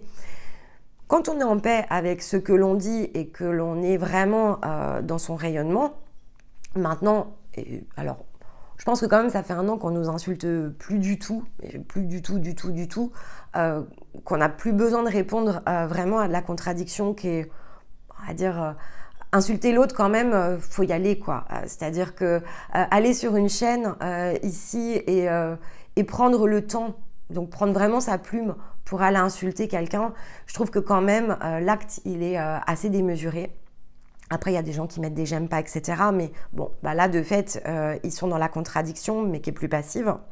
Et puis, il y a ceux qui débattent. Moi, je vais toujours forcément préférer quelqu'un qui débat, parce qu'à la limite, au moins, il peut y avoir un échange, que quelqu'un qui vient m'insulter gratuitement. Maintenant, s'il vient m'insulter gratuitement, ça ne me blesse pas, ça ne me touche pas, et je vais lui répondre de la même manière ici que je réponds au débat.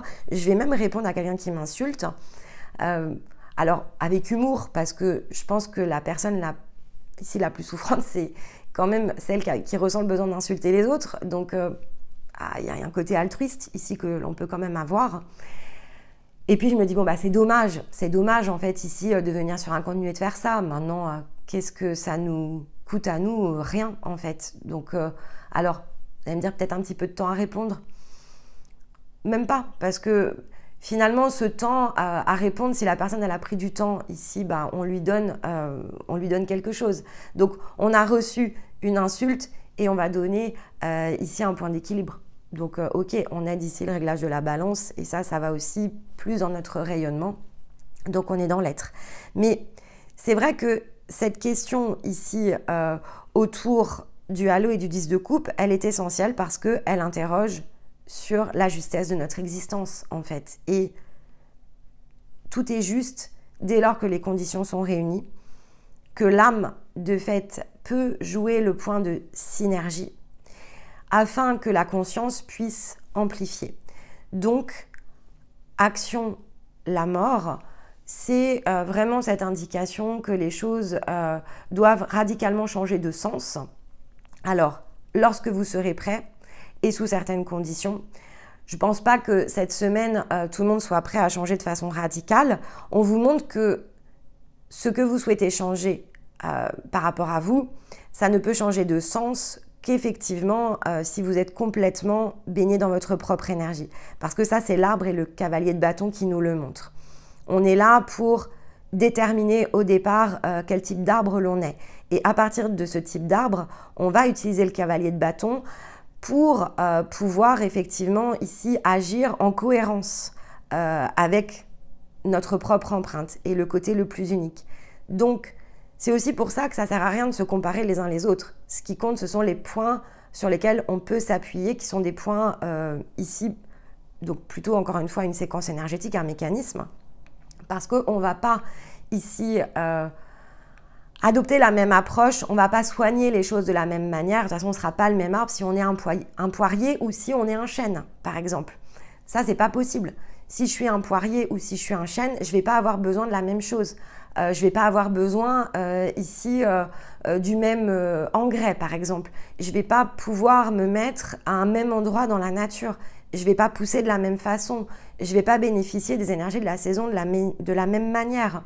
Et si effectivement je ne pousse pas, si je ne suis pas un poirier ou un sapin en croissance, eh bien, pour corriger ici cet environnement qui est le mien et qui ne me permet pas de m'épanouir, ça ne va pas être de la même manière non plus. Donc, il faut toujours dans le sens donc de la manière, et la manière c'est vraiment l'action, donc c'est vraiment comment ici j'agis différemment, ça va être assez différent chez chacun. Et quand je détecte ici un déséquilibre, une balise peut m'aider à le détecter. On peut ici, sur le jeu des séquences, donner la ressource énergétique, mais on ne pourra pas conduire effectivement ici tout ce qui va toucher à l'action. On ne va pas pouvoir le faire à votre place. Et c'est pour ça que c'est important d'être attentif par rapport ici au côté volonté. C'est quelque chose qui est clé. On ne peut pas ici aller contre l'expression de la libre volonté. Il faut être très vigilant autour de ça. Donc on ne peut pas projeter ici sur les autres. On ne va pas pouvoir décider à la place de qui que ce soit. On peut donc rayonner. Et briller va projeter. Donc il faut vraiment s'attacher à distinguer les deux, à être très vigilant dans ce que l'on fait. Et rayonner, vous voyez la lune, reprenez l'exemple. Le soleil, il ne cherche pas en fait ici à faire briller la lune en particulier. Il est le soleil. Et au passage, parce qu'il est le soleil, il a certains astres qui sont rendus brillants, qui s'éclairent à son contact. Et il y en a d'autres qui sont présents et qui n'ont pas besoin ici du soleil pour être visibles. Parce qu'ils sont eux-mêmes une autre source ici de rayonnement. Donc le rayonnement est différent. Si on prend le rayonnement ici du soleil et qu'on prend le rayonnement d'un autre soleil dans une autre constellation, ce n'est pas les mêmes rayonnements. Donc ça c'est le premier point. Et au passage, effectivement, le soleil ne va pas faire briller d'une même manière les différentes planètes et les étoiles qui l'entourent. Il y a ceux qui ont besoin ici du soleil, effectivement, pour peut-être briller et être rendus visibles. Et puis il y a ceux qui sont source de leur propre rayonnement. Donc ça aussi, c'est quelque chose qui est important quand on se projette dans la combinaison arbre-cavalier de bâton. ou quand on regarde la synergie ici avec l'âme. Choisir de déterminer notre nature, c'est ce qui est important. Comprendre ici les choses. Une fois qu'on la comprend, il nous faudra choisir comment on agit. Si on ne sait pas comment déterminer sa nature, il faut choisir comment ici on va le comprendre, comment on va pouvoir accéder à ces informations. Il faut donc déterminer les mécanismes qui, eux, peuvent être effectivement des outils produits ici dans un certain sens, mais ils ne seront pas la réponse à tout. Parce que dans le fond, on peut ici faciliter ce qui permet d'identifier l'arbre que vous êtes, ce qui permet dans les parties les plus individuelles, dégager les racines, redonner ici les impulsions énergétiques en utilisant notre rayonnement pour que ça puisse se produire. Mais par contre, on ne pourra pas produire votre rayonnement à votre place.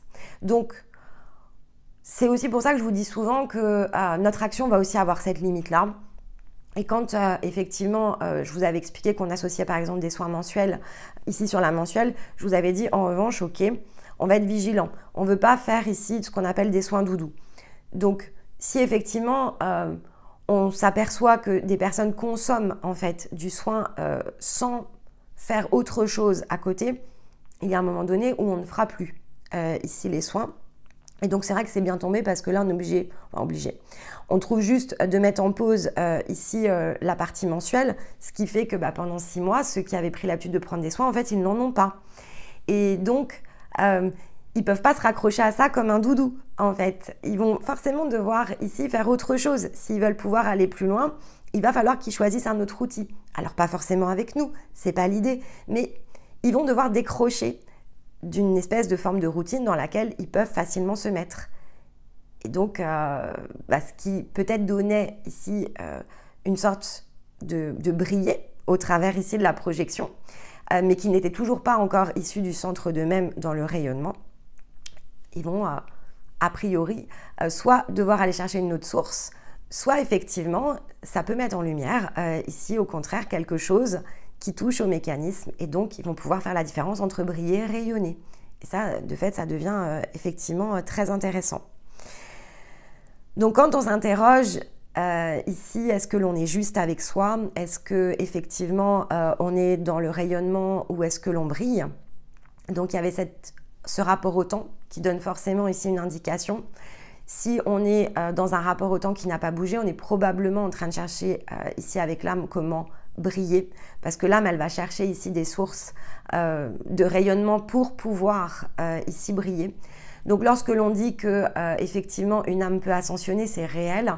En se nourrissant ici de rayonnement extérieur, elle va donc briller de plus en plus fort. Elle restera une étoile ici qui n'est pas alimentée de sa propre source.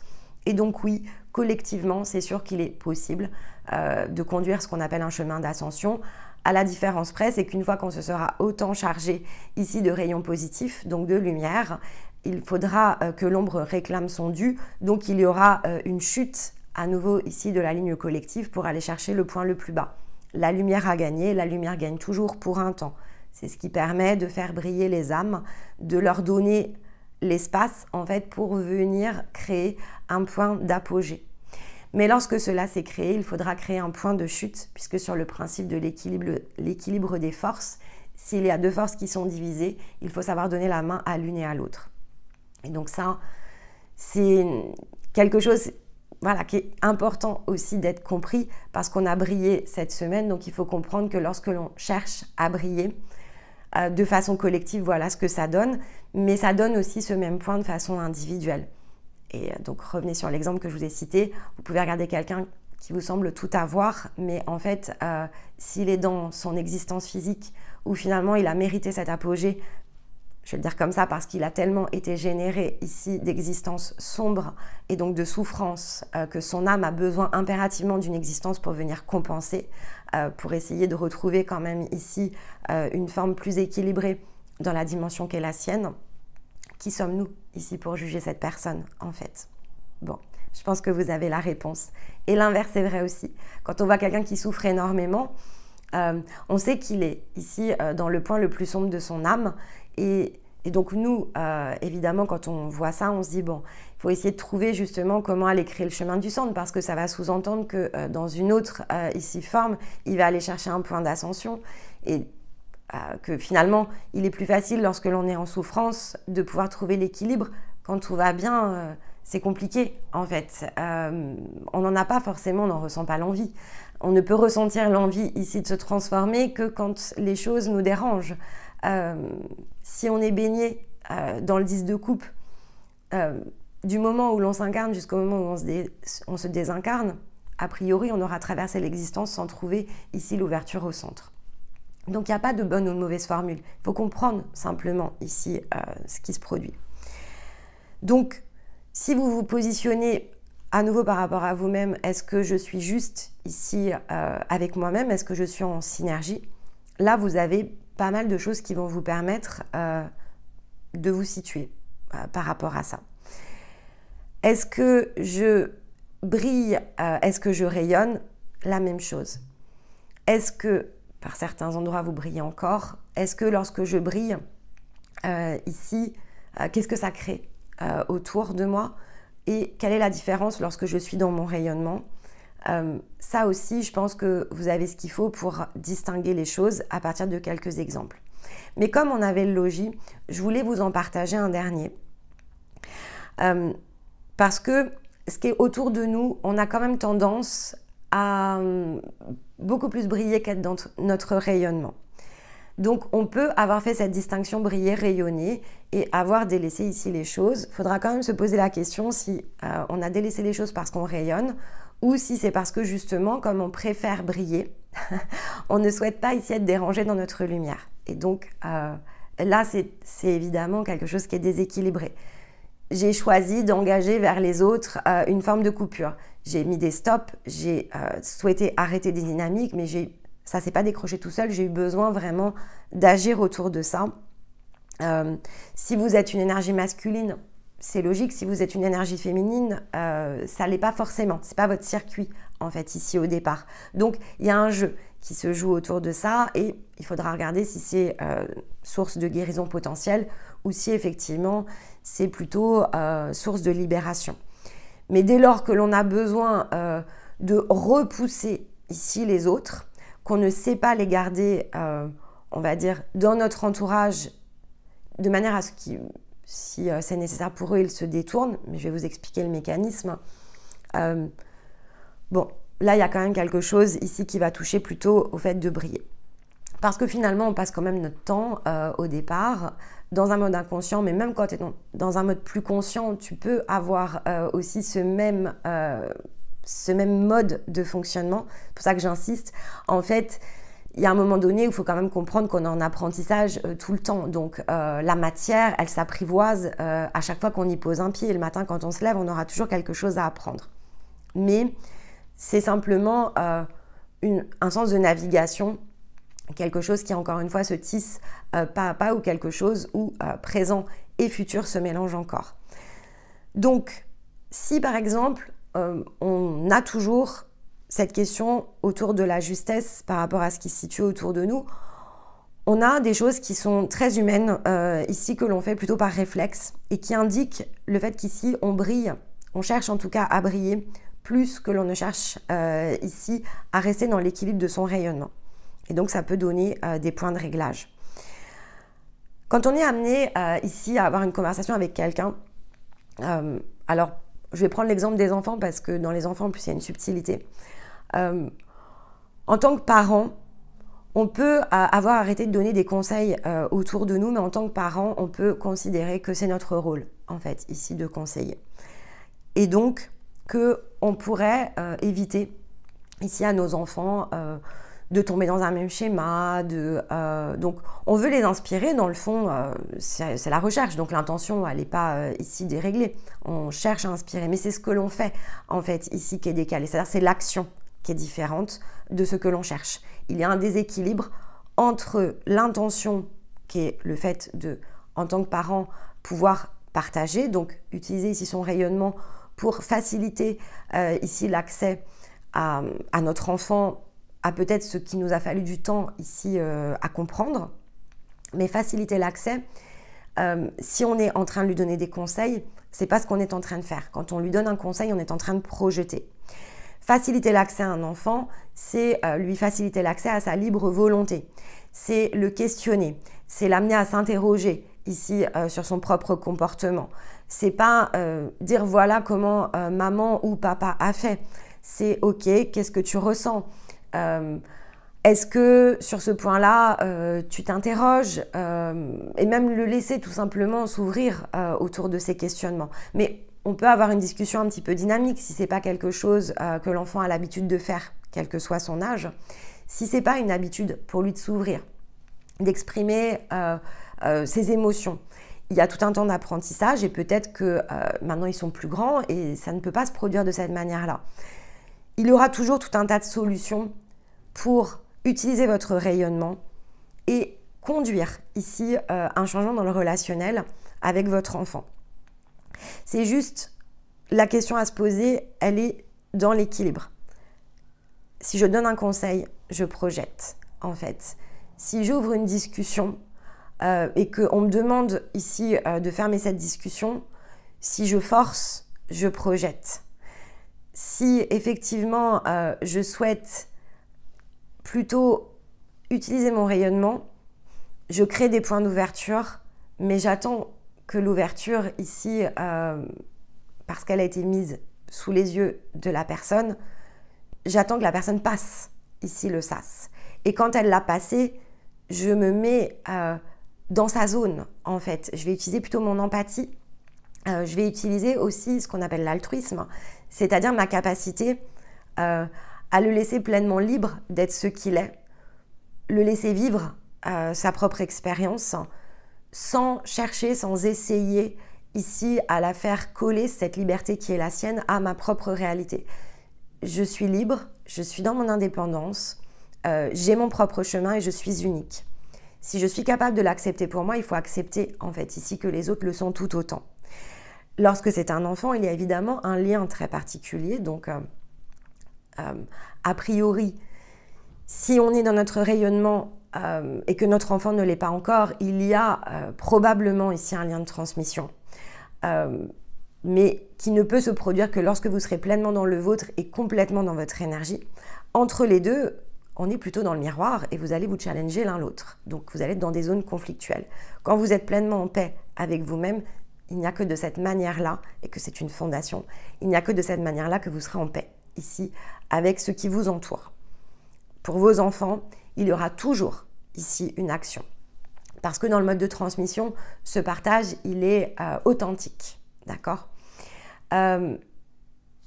Parfois, il n'aura pas d'espace dans cette existence. Vous pouvez le ressentir comme authentique, mais si en face de vous, cet enfant qui, au passage, va devenir adulte, n'est pas dans son point de connexion, ça va être compliqué. Vous ne pouvez pas le forcer à être dans sa connexion. Par contre, vous pouvez rester dans votre équilibre. Parce que le temps n'existant pas, peut-être que pendant 10 ans, ça ne va pas se produire et peut-être que la 11e année, ça va le faire. Mais tant que vous ne bougez pas et que vous restez vous-même, en fait, dans votre rayonnement, au moins, vous lui laissez toujours la porte ouverte. Dans d'autres relations, c'est différent. Le parent-enfant est quand même ici quelque chose d'assez à part. D'autres relations, c'est très différent. Donc pour d'autres relations, je voulais vous donner l'autre mécanisme qui de fait peut faciliter la compréhension des liens. Parce qu'on avait notamment la magnétite. Donc on est quand même ici amené dans la zone de ce que l'on sait ici au travers de notre propre rayonnement, capter, faire ici circuler. Il y a la vibration qui touche ici à la zone de la magnétite. Lorsque l'on est dans son rayonnement, que l'on est pleinement soi-même, sous tous les angles, et donc que l'on est pleinement dans l'incarnation. Hein. Je ne parle pas ici de quelque chose que l'on va vivre à l'extérieur de son corps. Donc là, il y a un sujet d'ancrage. Donc quand on est vraiment dans le point d'équilibre, qu'on est dans notre rayonnement, que c'est densifié suffisamment évidemment pour que ce soit visible, et on peut être encore en chemin, mais en tout cas, il y a un temps où effectivement, même si on n'est pas complètement au bout, les liens authentiques commencent ici à s'activer. Donc, ce sont les personnes qui vont être les plus réceptives en fait, ici, à votre vibration. Parce que ça fait appel, évidemment, à quelque chose qui est d'une pureté assez extraordinaire. Là où, bon, pour le reste, ce sont des liens d'âme. Donc, les liens d'âme, en fait, quand vous êtes dans votre conscience, ils se nettoient. Ça ne veut pas dire qu'ils se nettoient en face de vous, mais ça veut dire que pour vous, en fait, ça se nettoie. Donc, vous allez vous rendre compte que, finalement, ce qui se passe ici dans la partie la plus physique, c'est que vous avancez, en fait, vous marchez sur votre chemin. Et dans les liens authentiques, vous allez vous apercevoir que vous marchez aux côtés, en fait, ici, de ces personnes qui sont, vous sentez quand même une connexion très particulière. Ce que vous faites à ce moment-là, parce que vous êtes dans votre rayonnement, vous partagez ce que vous êtes. C'est-à-dire que vous êtes dans vos rêves, vous êtes dans votre enthousiasme, vous êtes dans votre plaisir ici d'être. Donc, automatiquement, il y a quand même la joie qui est présente ici en vous. Vous partagez votre amitié, vous partagez votre amour et vous n'êtes pas dans l'affirmation de ce que vous êtes, c'est pas du tout ce que vous faites. En fait, être vous est suffisant. Vous êtes vous. Et dans les liens authentiques, vous marchez à côté de ceux qui sont en train ici de devenir eux-mêmes. Alors vous pouvez être dans un même rythme, ça peut arriver, parfois pas. C'est-à-dire que parfois, vous n'êtes pas dans un même rythme. Parce que dans le lien, peut-être que c'est vous qui tirez ici l'ouverture du sillon. Donc, montrer à quelqu'un ici qui est dans un lien authentique, sans en chercher évidemment, ce n'est pas un objectif en soi, mais quand vous faites ça, en fait, vous montrez à une personne avec laquelle vous résonnez d'un lien particulier que vous êtes en train de vous réaliser, que vous êtes quelqu'un d'unique et que finalement, ces choses-là sont possibles. Et ce que vous faites, c'est que vous lui offrez la possibilité pour lui-même de faire la même chose, en fait. Donc, ceux qui font partie de votre logis, parce que c'est à ça que ça revient, pas sur l'âme, peut-être que le logis sera sur la conscience demain, pas sur l'âme. Là, ce qui était montré dans la synergie du logis, c'était les liens d'âme, en fait, pas les liens de conscience. Mais si effectivement, ces liens font partie de votre logis, donc qu'ils sont votre cercle, le plus près peut-être dans le sens du concentrique, mais même le plus éloigné, vous leur montrez encore une fois le chemin du être soi. Et plus important encore, pour ceux qui sont vraiment le plus résonnants avec vous, vous les laissez à ce stade quand c'est comme ça, vous leur montrez, un, que c'est possible, mais deux, ce que vous leur offrez, c'est le choix ici de courir à vos côtés pour vous rattraper, parce que vous les inspirez. Et donc, vous ne les inspirez pas parce que vous êtes en train de leur dire fais ci, fais ça, tu devrais ici regarder ci, regarder ça. Vous les inspirez au travers de votre propre exemple dans vos créations, dans votre capacité à avoir transformé votre existence. Et donc, forcément, par effet ici de rayonnement, ils vous voient rayonner de façon très différente et d'autant plus lorsqu'ils vous connaissaient dans un autre contexte. Ils se disent « Waouh, en fait, je ne suis pas du tout avec la même personne là. » Donc, si effectivement, cette personne qui reste dans le fond la même, mais qui n'est pas du tout la même dans sa conception mentale, perception de l'existence, dans ses créations, dans ses constructions, c'est que sans changer de corps, c'est possible en fait. Et donc, c'est ça qui va donner l'envie à la personne. Alors, de courir, de vous rattraper, c'est plus pour le symbole, mais en tout cas qui va donner à la personne envie de continuer à marcher à vos côtés et non pas de vous vampiriser, donc elle ne va pas se nourrir de votre rayonnement, elle va chercher elle aussi à être dans le sien. Et donc, parce que vous aussi en contrepartie, ce que vous faites, c'est que vous lui laissez l'espace pour être elle-même, sans ici essayer de la changer de quelconque manière. Parce que dans ce moment-là, vous avez compris que vous êtes ce que vous êtes et que la personne à côté de vous qui marche, elle est ce qu'elle est. L'effet mécanique, puisque le logis était en dessous, de ceux qui ne font pas partie ici de ce cercle, en fait, ils vont juste arrêter d'essayer. En fait, ils vont juste arrêter de marcher à côté de vous. Pas parce que vous allez leur demander, parce que ça ne va pas coller, en fait. Donc, on a la magnétite. On nous rappelle que lorsque l'on cherche à briller, on cherche à apprendre et on cherche à prendre surtout. On cherche à prendre aux autres, dans le fond, pour pouvoir être plus. Donc on cherche à apprendre et on cherche à prendre.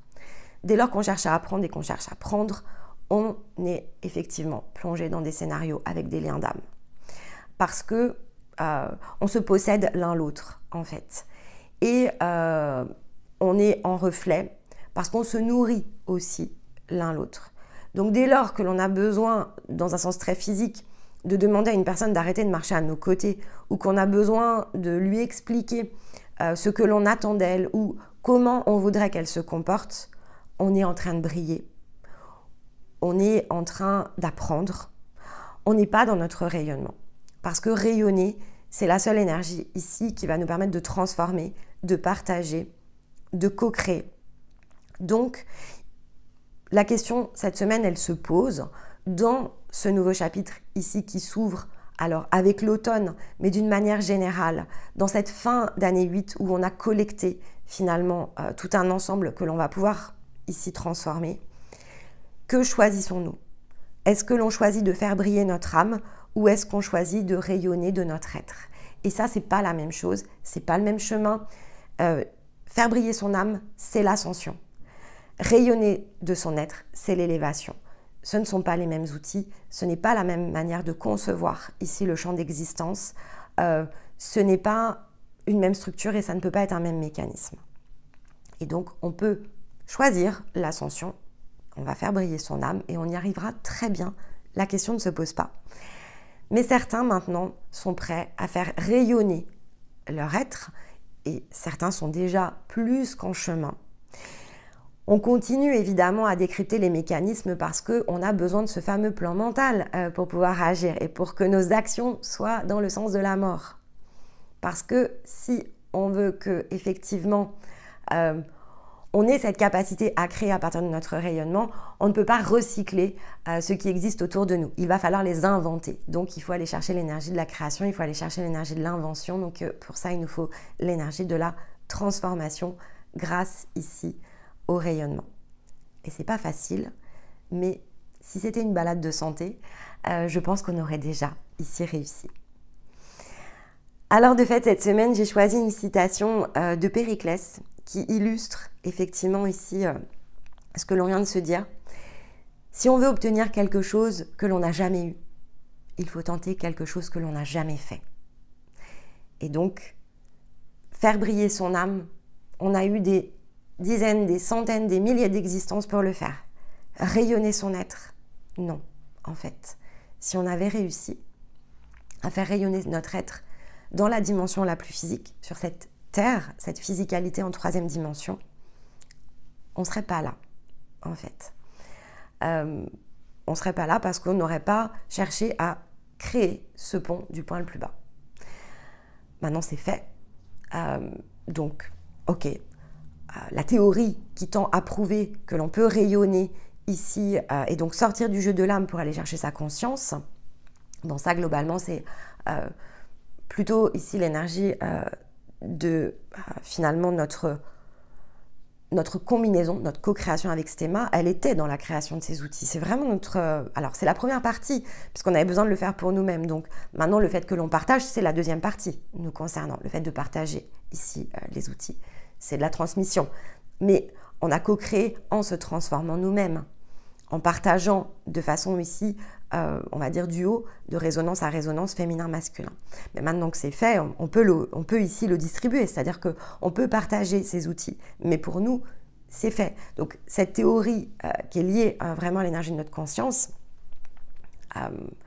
le point d'appel, il est réussi. Alors on peut le voir sens physique, du plus haut vers le plus bas.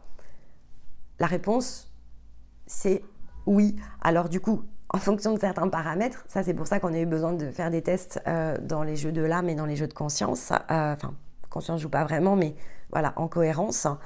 Mais ok, c'est possible. Donc, si l'on veut obtenir quelque chose que l'on n'a jamais eu dans la dimension humaine, il faut tenter quelque chose que l'on n'a jamais fait. Plus on continue à prendre des outils qui existent déjà, qui ne sont peu ou pas revus depuis des décennies, a priori, on va obtenir quelque chose que l'on a déjà et pas quelque chose de neuf. Se plonger dans l'énergie de sa propre création, c'est aller dans du neuf. Et ce que vous portez à l'intérieur de vous en termes de compétences, c'est le neuf que vous allez pouvoir construire demain. Pas dans la copie, pas dans le côté prendre de l'âme, mais dans le côté créer de la conscience.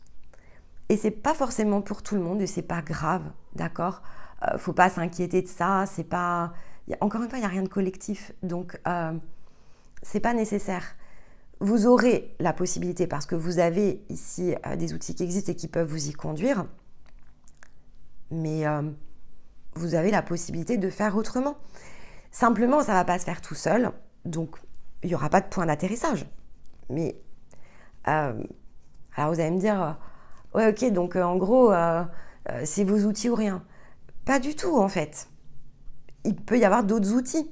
C'est juste la conception. C'est pas forcément les nôtres. Ils sont pas valables avec toutes les résonances en plus, puisqu'il y a des personnes sur lesquelles effectivement, alors dans notre estimation, il y a une résonance qui touche environ, d'accord, mais ça va forcément bouger dans le temps, ça peut être moins, ça peut aussi être plus, mais à ce stade-là, ça rentre en résonance avec environ 45 à 50% ici des personnes, des âmes, des énergies qui sont sur Terre. Alors pourquoi ça ne fonctionne pas pour une autre moitié? Ça, très honnêtement, pour l'instant, avant qu'on ait conduit ici ça sur 50%, peut-être qu'il nous faudra une autre existence pour le comprendre. Dans celle-ci, on va s'attacher ici à faire les choses par ordre. Donc, voilà, outils disponibles. Si déjà on touchait 50% du collectif humain, ça serait extraordinaire. Voilà, là on n'est pas du tout sur ces échelles-là, donc ça sert à rien de se poser la question.